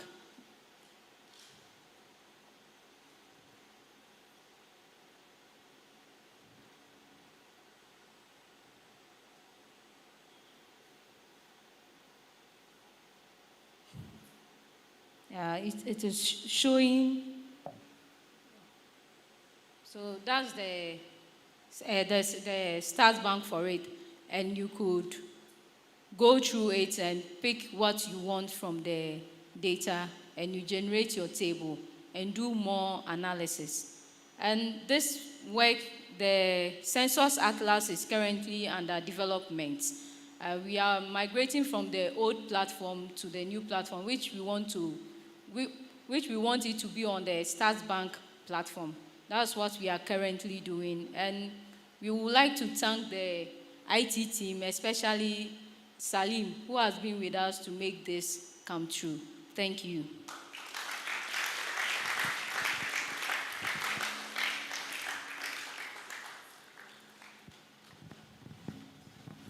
Hold on. So that is statistics made very, very, very simple. She was just scrolling the thing over the screen and it was generating the statistics. Don't you love this? Just once more.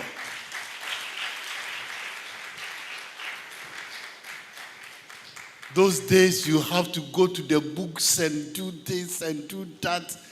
Even at times, you see, that was why some of us didn't want to deal with figures. But for now, at the click of the button, everything is generated for you. That is wonderful. Give GSS another round of applause. That is wonderful. That is wonderful. Ruby, you may take your seat. Oh, you always want me to say it before you do it. That's wonderful. Thank you. Thank you. Thank you. Next is a demonstration on the GSS Learning Hub. And to do us the honors is Mr. Samuel Kwaku, one of our data scientists. Shall we also do him as he comes up? We'll be leaving very soon. We'll be leaving very soon. So just take some time, be with us, get to know what is in the system, and then when you go, you can apply it. Thank you very much. Sammy, welcome. Good afternoon, everyone. So this is going to be very short.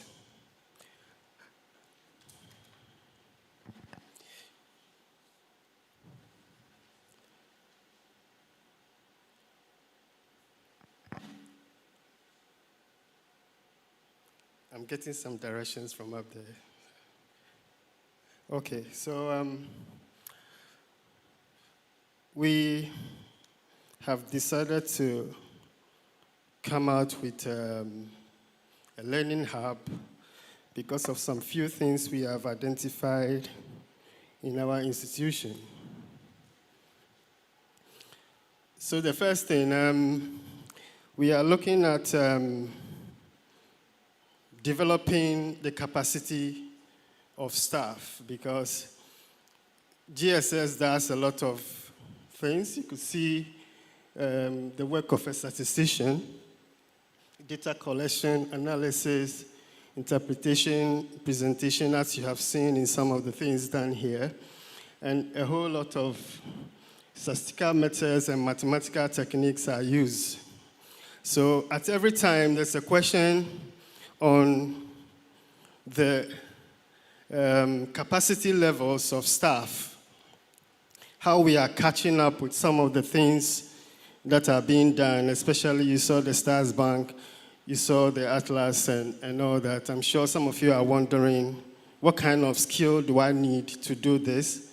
What kind of book do I need to do that? Or where would I get such a training? So let's start from the word train. You can see it's a discipline. It's a focused discipline. It's something that the institution adopts at a foundational stage and develops over time.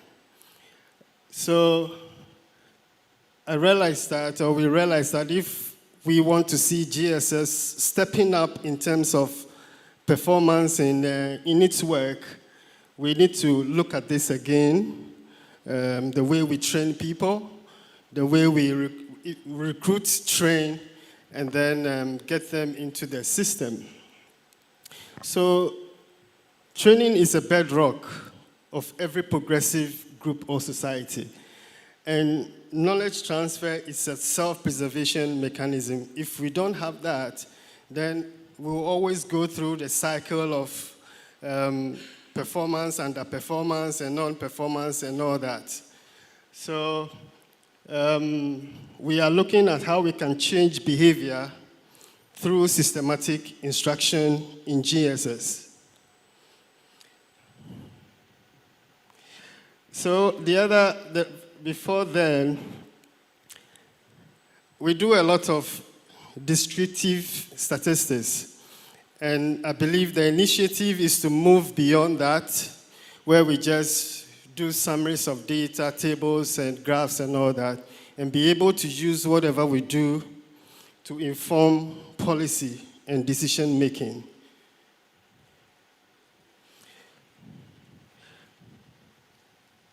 All right, so we look at 4 stages of this kind of concept or initiative.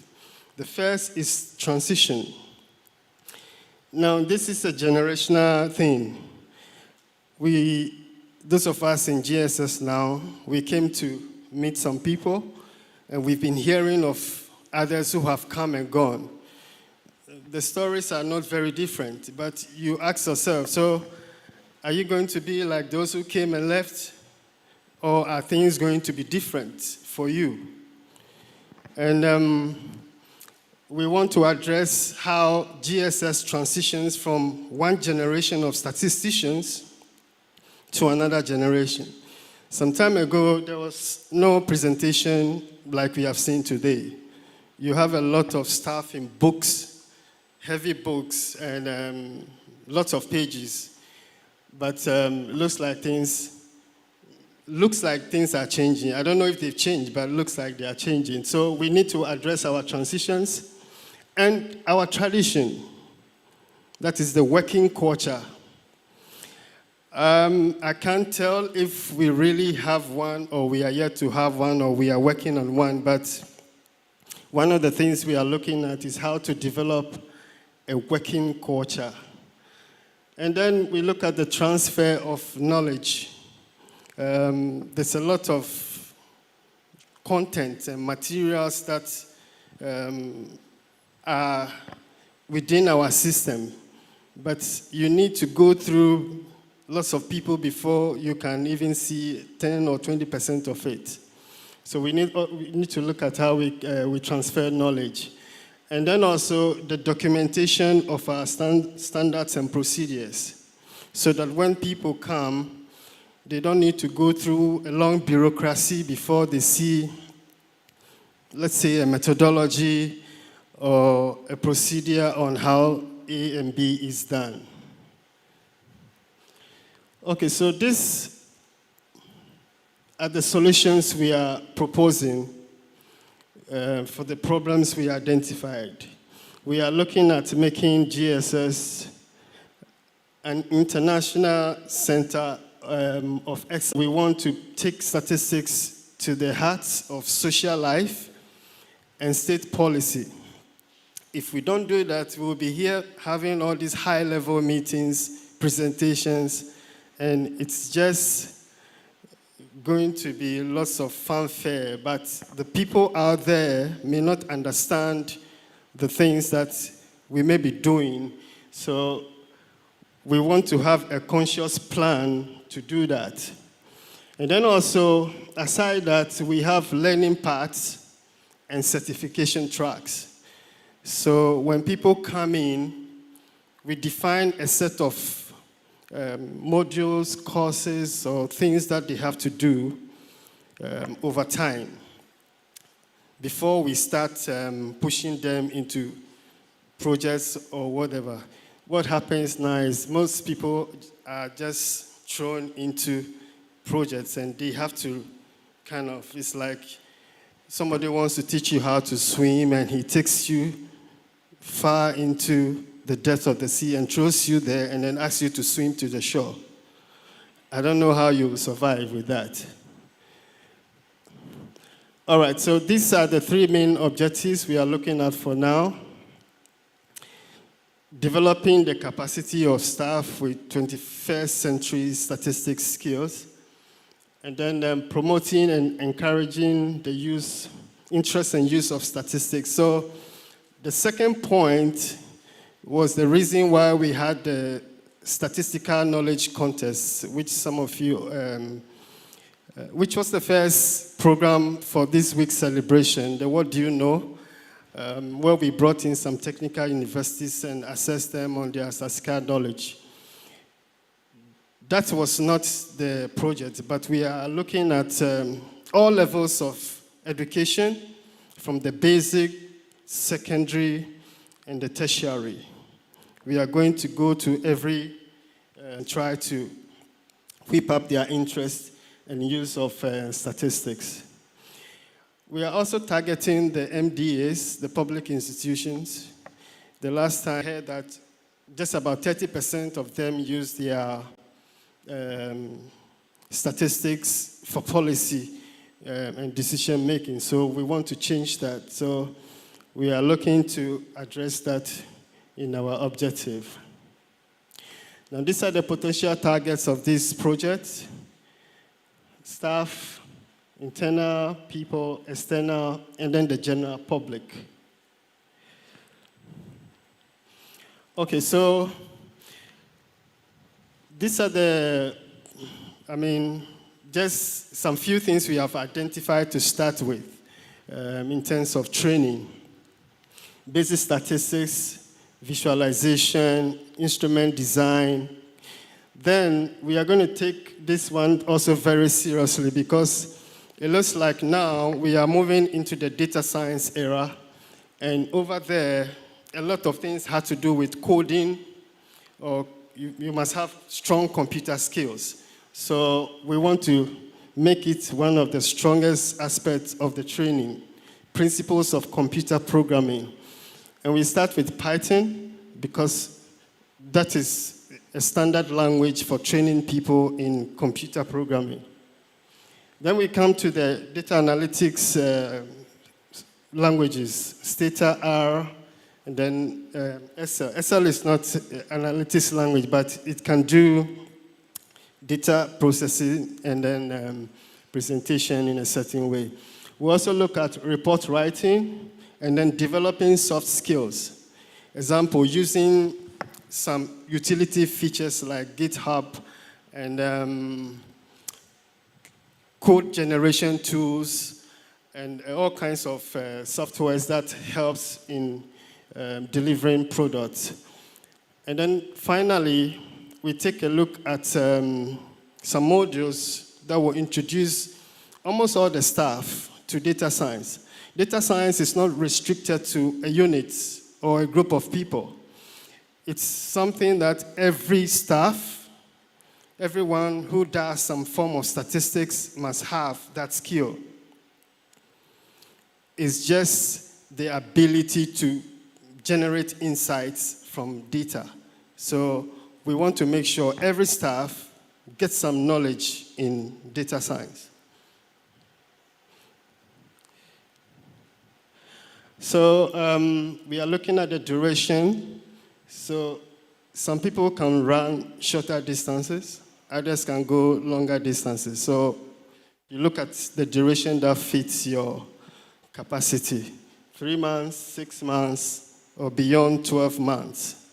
We'll create modules for which people can, you can take one, and then if you feel you can go on the next level, you continue. If you can go, you continue going until you can go no more. So this is the methodology we intend to use for the training. This is a huge project, but we are developing it in bits and pieces. So the medium of delivery is going to be a learning management system plus a live virtual platform. Simply self-learning, and then what most people refer to as Zoom or Microsoft Teams. Then it's going to be a learner-centered approach. It means that we are going to focus a lot on whoever is enrolling into the course.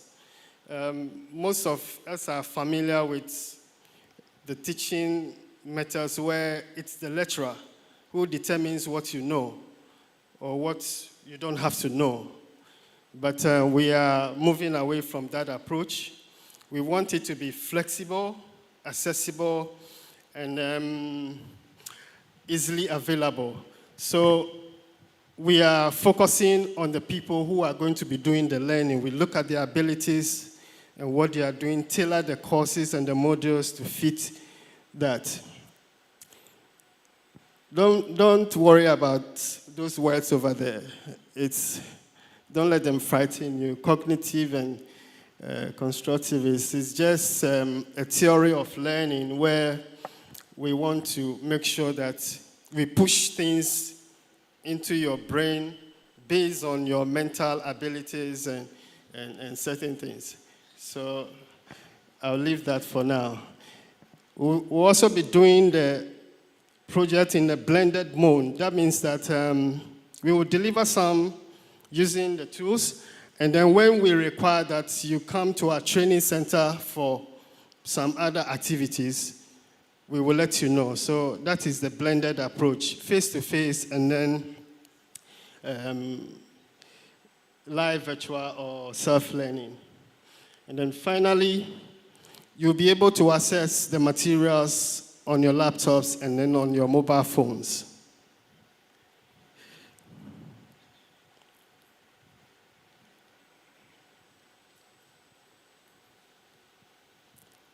Okay.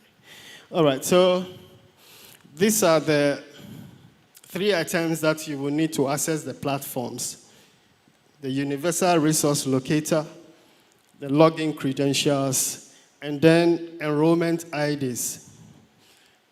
You are familiar with the first two. The last one only refers to the fact that if you have not qualified to take a module, you will see it, but you will not be able to access it.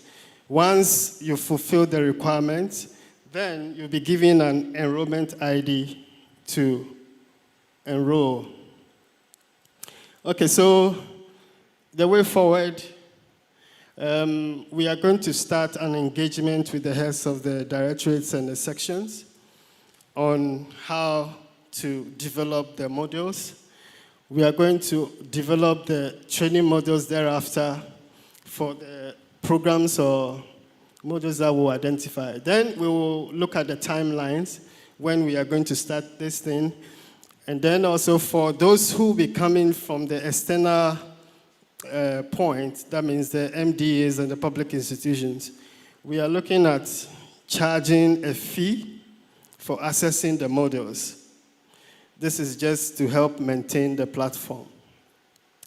So I'll be doing a demonstration of the platform. We actually used it for the statistical knowledge contest. That's where we sent the materials to the contestants, and they used it for their preparations.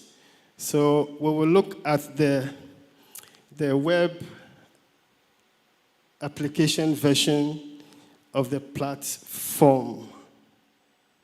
Before then, I don't know if there are questions that I have to deal with. There's a question? Okay.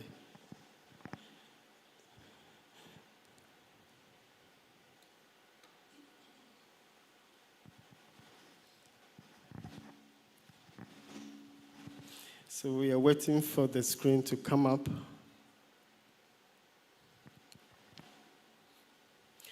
Okay, so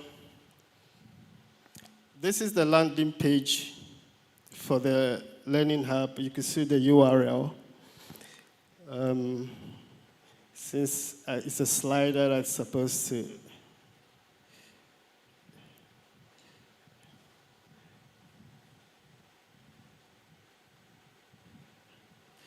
slider is supposed to move, but it's not moving, so I'm moving it by force. Okay, so it's just a front page where we'll put some basic information. If you are a little observant, you'll see that it's not very different from the presentation we saw on the data masterclass. It's actually the same type of platform. But we are doing this one specifically for Ghana Statistical Service.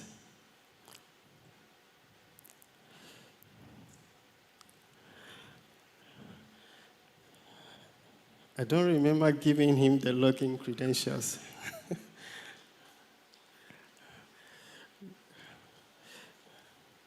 Yeah, so that is the login screen. And I need to give him the login credentials to be able to, I don't know if I can type it in from here.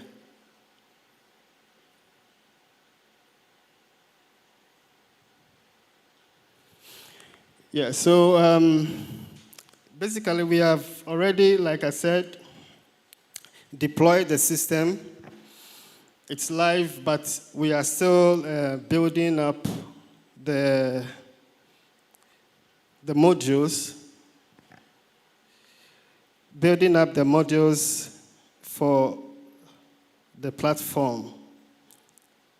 And like I said, we are going to be in consultation with the directors and the sectional heads to identify the models that they will want us to put on the platform. So this is we are going to use the national service personnel who just came in, not as guinea pigs, but as test tools. We know they have all been dispatched into some directories, and they need to understand what happens there. So we are going to put them on the platform, and then also put some modules that will help them to understand what happens, not just in Ghana Statistical Service, but in those directories and sections where they are.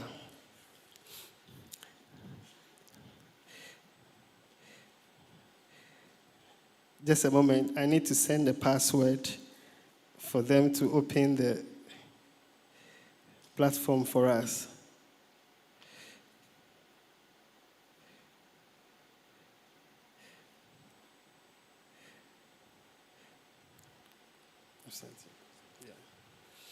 Yeah, so I was saying that we will use the service personnel, we'll put them on the platform so that they can start learning about Ghana Statistical Service, learning about our processes, our methods, our practices, our standards, and then also with respect to the directories that they are working in, they will know what happens there. I realized that previously this was not being done, so a lot of them really didn't understand what goes on in those directorates. But we want them to have a complete experience of going through and then understanding our system and the things that happen within our system. They will be our best ambassadors once they are able to take that knowledge out to the public. So that is one of the things that we have decided to do. Secondly, also, using our competency framework, we are also going to enroll a sample of staff. We want to start with basic skills in Microsoft Excel because we are still using it in our data processing. And then we'll look at languages like Stata, R, and then Python.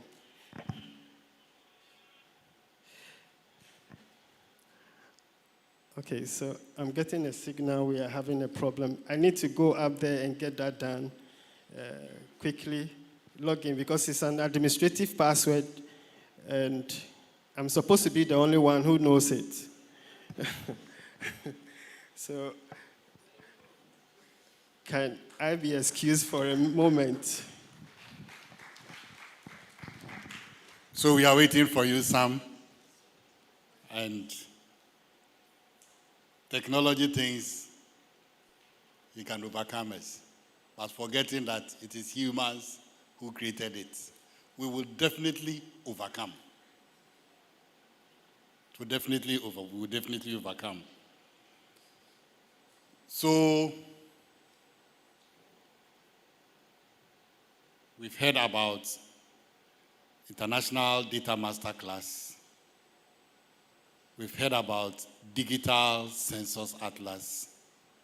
And we are listening to GSS Learning Hub. Statistics, as I said, is being made very, very, very, very simple. And I hope that from here, we are going to take this opportunity and then help ourselves, and then we will be able to help Mother Ghana. You see, as you help yourself, as you get to know these things, if somebody is not using it right, then you can say that this is how it is done. And we all move along and we do it right.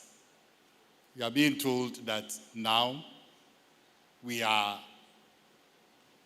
emphasizing more about data use, because the data has been produced and produced and produced and produced and produced. But how useful is the data we are producing to us? How are we using it? So now the emphasis is on data use. I told you, we will overcome. Because Sam is almost here with us. So let us get more interest in what we are being told. Let us be interested, and I believe we will get Ghana where we want it to be. Sammy, you are welcome. Thank you very much. Thank you. Okay, so we finally fixed the password problem. Yeah, so you could see some modules that we've already created. We are still creating more. If you log in, you won't see all these modules. You only see the ones that you have been enrolled in to learn. So let me just pick one. I think yesterday after Prof's presentation, a lot of people were scratching their heads. I was one of them, because some of the things were a little, I'm talking of the terminologies, the statistics, they were coming in so much, you eventually turn into a spectator. So I felt that we should have a module that explains a lot about the CPI for people, breaks it down to a certain level where people can understand and relate to. So I was just doing some tests with the technical manual on CPI. So attempting to just create a module which will explain it in layman's language, or maybe all of us are in a different level. Prof is in his level, so break it down to levels where all of us can understand. So I did this yesterday, just created this. It's not complete yet, but this is the way the modules are going to appear on the platform once we set them up. So let me just go to the first lesson, Introduction to CPI. And we also intend to use a lot of audio visuals, and videos in there to enhance or reinforce the learning. But now you won't see anything there yet, but once we are done, it will come with a lot of pictures, videos, audios, and all that. So this is just a simple lesson on the CPI. You could see it's just the first about 4 or 5 paragraphs of text. And then after, there will be questions on the test, and then it will be graded. So this is how it works. each of the modules will be awarding badges based on whether you're able to fulfill the requirement, passed or not. There will be what we call the summative and then the formative test for each of the modules. The formative test will just help you to understand. I mean, you can take it all over again many times as you want until your brain forms an understanding of the concepts within the module. So once that is done, it will automatically enroll you into the next available module. So that's how it works. It's automated. If you finish one module and you pass the test, it enrolls you into the next one. No one has to do that manually. So you read this, then you can move on to the next. So this is just a lesson on introduction to CPI. The next is explanation of the CPI too, and then the next is the uses of CPI. So that's how you progress. If you open it on your mobile phone, that's the same way you will see it. So I don't want to bother you so much with this. It's still work in progress. I'm sure at another time you have the chance to see a full rendition when it is complete to a certain level. So like I said, from the way forward, we are targeting the national service, and then also we are taking it to the other universities. We did some exercise with the technical universities. We'll be moving to the other academic universities, and then also we'll go to the secondary schools and then the basic schools. So when you hear that we are coming to your village, your town, just come and support us with GSS Learning Hub. Thank you very much. I'll take some few questions if there are one. Thank you very much, Samuel. Shall we do it once again for him? We are grateful. So now we are almost coming to the end of our program for the day, and we're moving into a period where we're going to have general discussions. Yes, if it's a question, you can sit. You can sit, but if there's a question, we'll give you the microphone and then you answer. So shall we do it once again for Samuel? Thank you very much, Samuel. So now we go into a form of discussions on all that we've heard over here. If you have some contributions, if you have how best we can do it, or better do it, or maybe you have some suggestions for Ghana Statistical Service, or even if you have some money for us to be able to go on for other activities, you are welcome. DGS, or? Yes. Thank you. So the floor is now open. General discussions on what we've heard so far, from the International Data Masterclass to the Datathon to the Digital Census Atlas, and then the Learning Hub.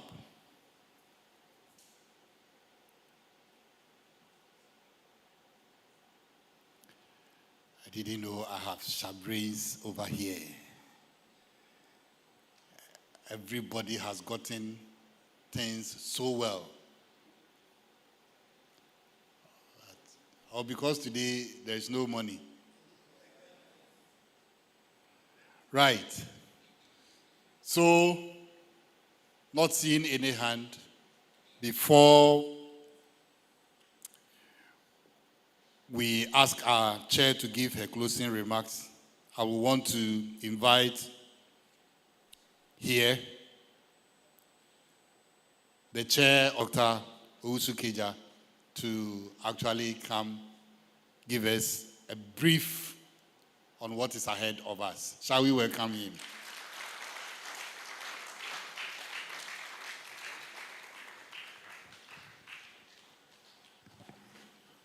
Thank you very much, Mr. Osei. And I thought we have only one chair.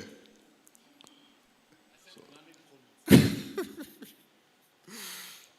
you so much. And first of all, let me, on behalf of the committee, express our deepest appreciation to all of you. First of all, for honoring the invitation, listening to the presentations, observing what we have, and making sure that we increase the use of statistics as our ultimate goal. So we thank you so much. Presenters, we are so grateful for us. And so, as has been said a number of times, we started this journey last Sunday, and we are ending on 21st of this month, that is next Tuesday. And so tomorrow, we have another fair, data fair here in this same auditorium.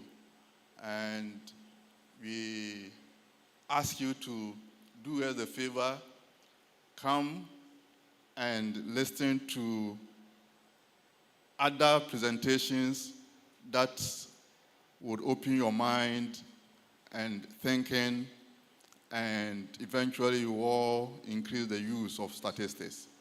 And so tomorrow you will hear something about our Stars Bank, and I'm sure the presenter will link it with the hackathon contest that happened a few weeks back.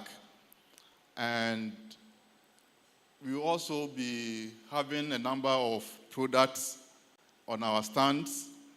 And so we expect you to come. There will be presentations.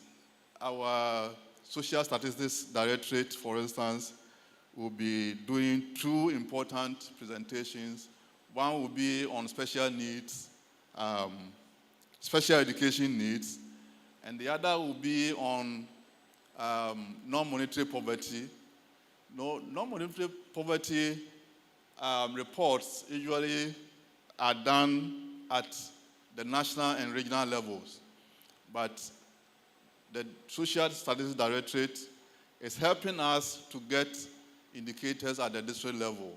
And so now they've been able to do for 30 of the districts within the country, and they want to present the results to us. And so it's going to be one of the interesting things to hear about tomorrow. And we also have another portal that has been developed solely for agri statistics. And so you better come and listen to presentations around that. And then we also want to take advantage and invite you. On Saturday, we're having fun games at the social, yesterday I got it wrong, Aviation Social Center. It's because probably I don't go out. We are inviting all of you so that we have fun, because we are saying it shouldn't be statistics throughout.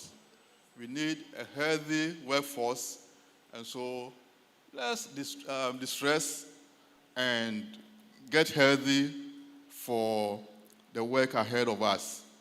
And so Saturday, 7 a.m., 8 a.m., we are starting with a walk, and I'm sure, and yesterday when I mentioned that I'm leading the volleyball team for Statistical Service, people were wondering whether I was telling the truth. You come and see. And Prof. Anim is also leading the football team. If I haven't discussed it with DGS and board chair, I don't know which of the games they will. So it's going to be fun, it's going to be interesting, and we invite all of you. And Sunday, board chair talked about it. We are 75 years old. and we think that God has been too good to us. And so on Sunday, at our premises, we want to say a big thank you to the Almighty. And so there will be Thanksgiving service, and we are again inviting all of you to join us to thank the Almighty for his goodness. And on 21st, Tuesday, 21st November is when we are canvassing all the activities.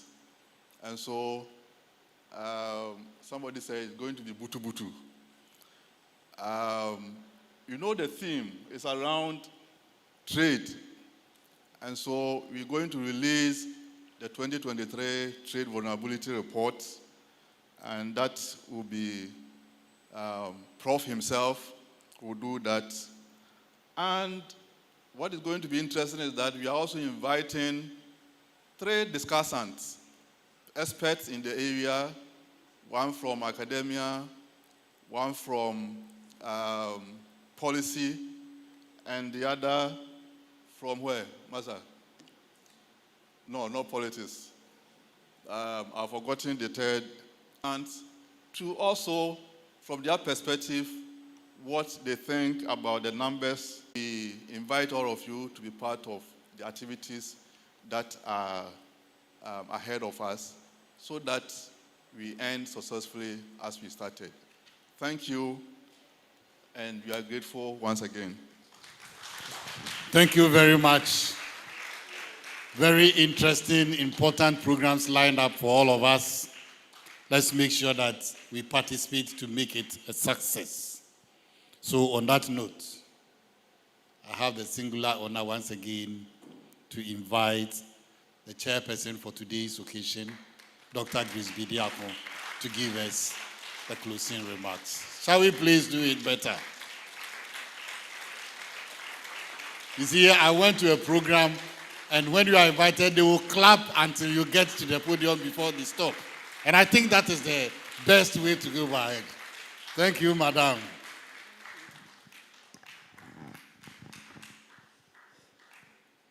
Good afternoon. Hey, someone added chair to it.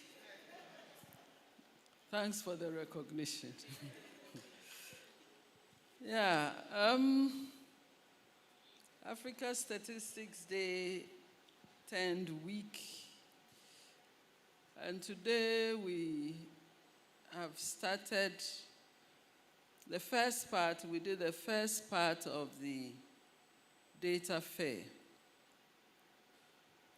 Speeches, presentations, demonstrations.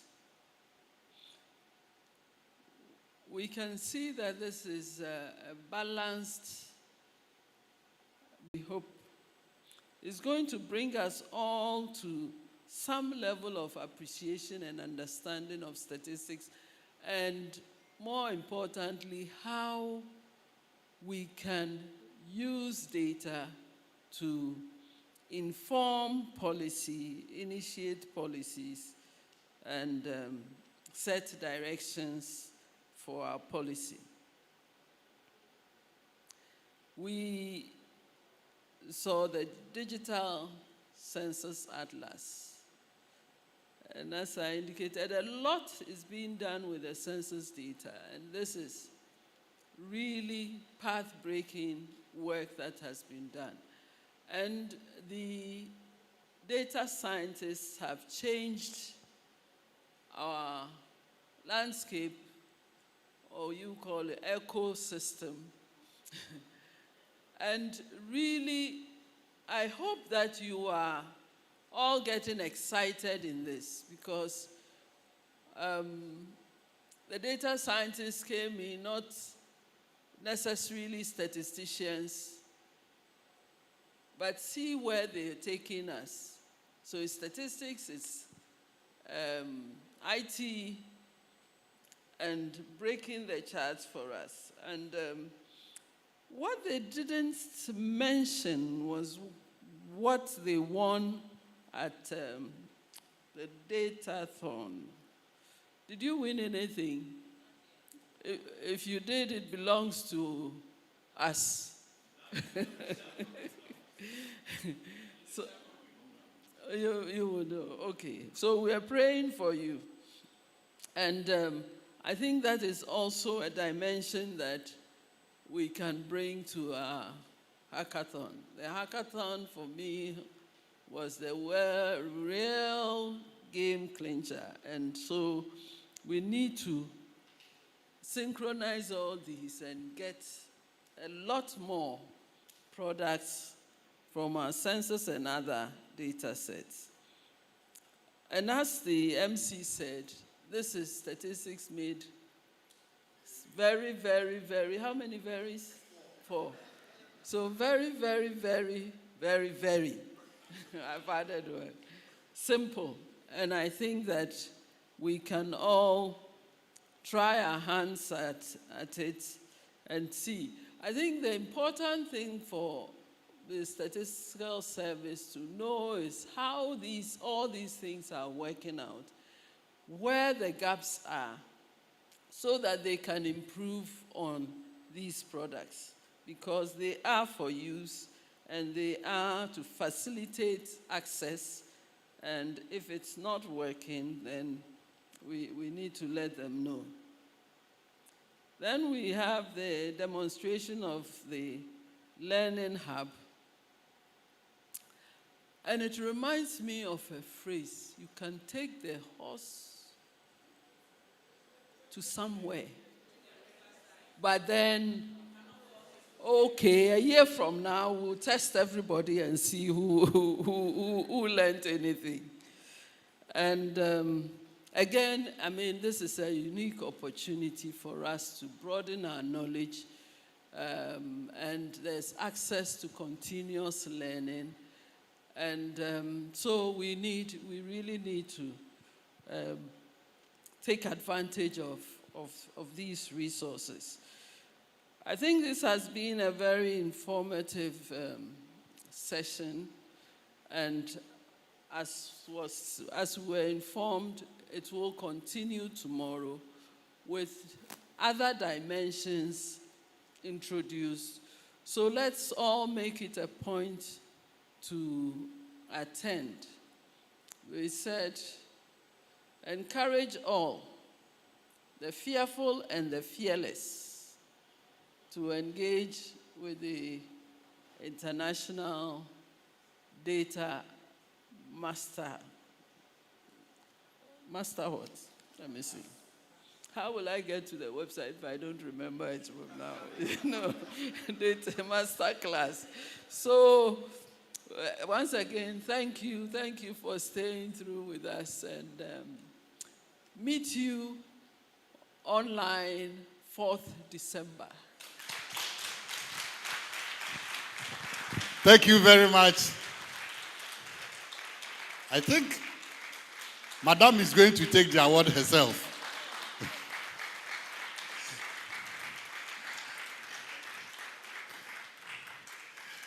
The way she's stressing on 4th December, I believe on 3rd December, 11:55,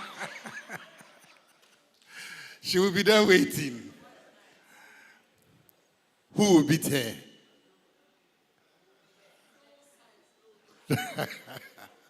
Thank you very much, Madam, for these remarks. And ladies and gentlemen, let us get interested in these activities. And I believe, and I know it will help us. So on that note, first and foremost, we wish to thank the Almighty God for bringing us this far. 4 days into a week-long celebration, and no casualty, no incidents. It is just by the grace of God. So we want to say a big thank you to God for bringing us this far. And then also we want to thank our governing board. If they have not sanctioned this program, I believe it wouldn't have materialized to this far. And then again to the management, that is the government statistician, the deputy government statistician, and all directors and staff of Ghana Statistical Service. our partners, be it the MDAs, development partners, MMDAs, the media. In fact, I will always want to say that whenever we call them, the media, GSS, if you are organizing a program and you tell them that, please come, if you don't take care, they will overrun you. The number of people that will come. So I can see that we're building some kind of alliance with the media. And we thank you very much for doing that. I know tomorrow morning, though there is something going on in the country right now, there is budget, there will still be something on statistics. So thank you very much for coming. And for all of us, to all of us, for making this day a success, I say thank you. And I say thank you to myself too, because nobody will come and thank me. So thank myself for all the things. On that note, shall I invite Mr. Muhammad Abdullahi to give us the closing prayer. Alaji, shall we do it for him? Alaji is always with you. You just have to tell Alaji that, please come and do the closing. He'll always be here. Thank you very much. Oh, do it.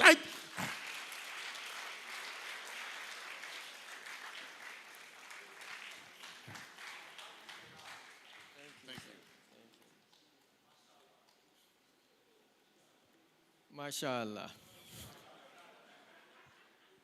Heavenly Father, we thank you for leading us to have this program successfully. We thank you and we give praises and gratitude to the Almighty. We also thank the Almighty for giving our government statistician and his team and staff of Ghana Statistical Service to bring out this wonderful product. We pray that all policy makers and users of statistics should also come and then use this data so that we'll be successful and our mother Ghana will also have benefit from all this data that we have presented so far. أعوذ بالله من الشيطان الرجيم بسم الله الرحمن الرحيم الحمد لله رب العالمين الرحمن الرحيم مالك يوم الدين إياك نعبد وإياك نستعين اهدنا الصراط المستقيم صراط الذين أنعمت عليهم غير المغضوب عليهم ولا الضالين آمين. Thank you very much. Alaji always have different versions. Thank you, Muhammad. We are grateful. So tomorrow, we are starting at 10. Or tomorrow's program starts when? 9. So please, and please, remember I have promised DGS. Please don't disgrace me. So please, let's come on time. And the data fair continues. And please, there is something small for you for lunch. So when you get there, you see the ashes, and then they will do justice to you. Thank you for coming, and God bless our homeland, Ghana, and make us great and strong. Thank you very much.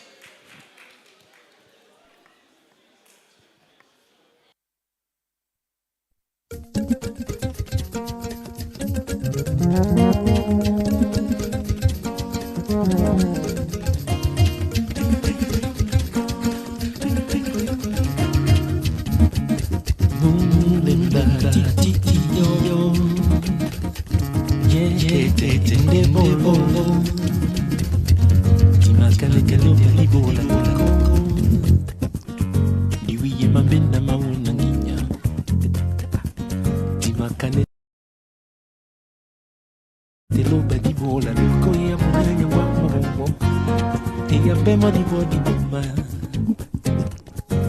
Bulu na mwese moende molo Omo wasoma da la minya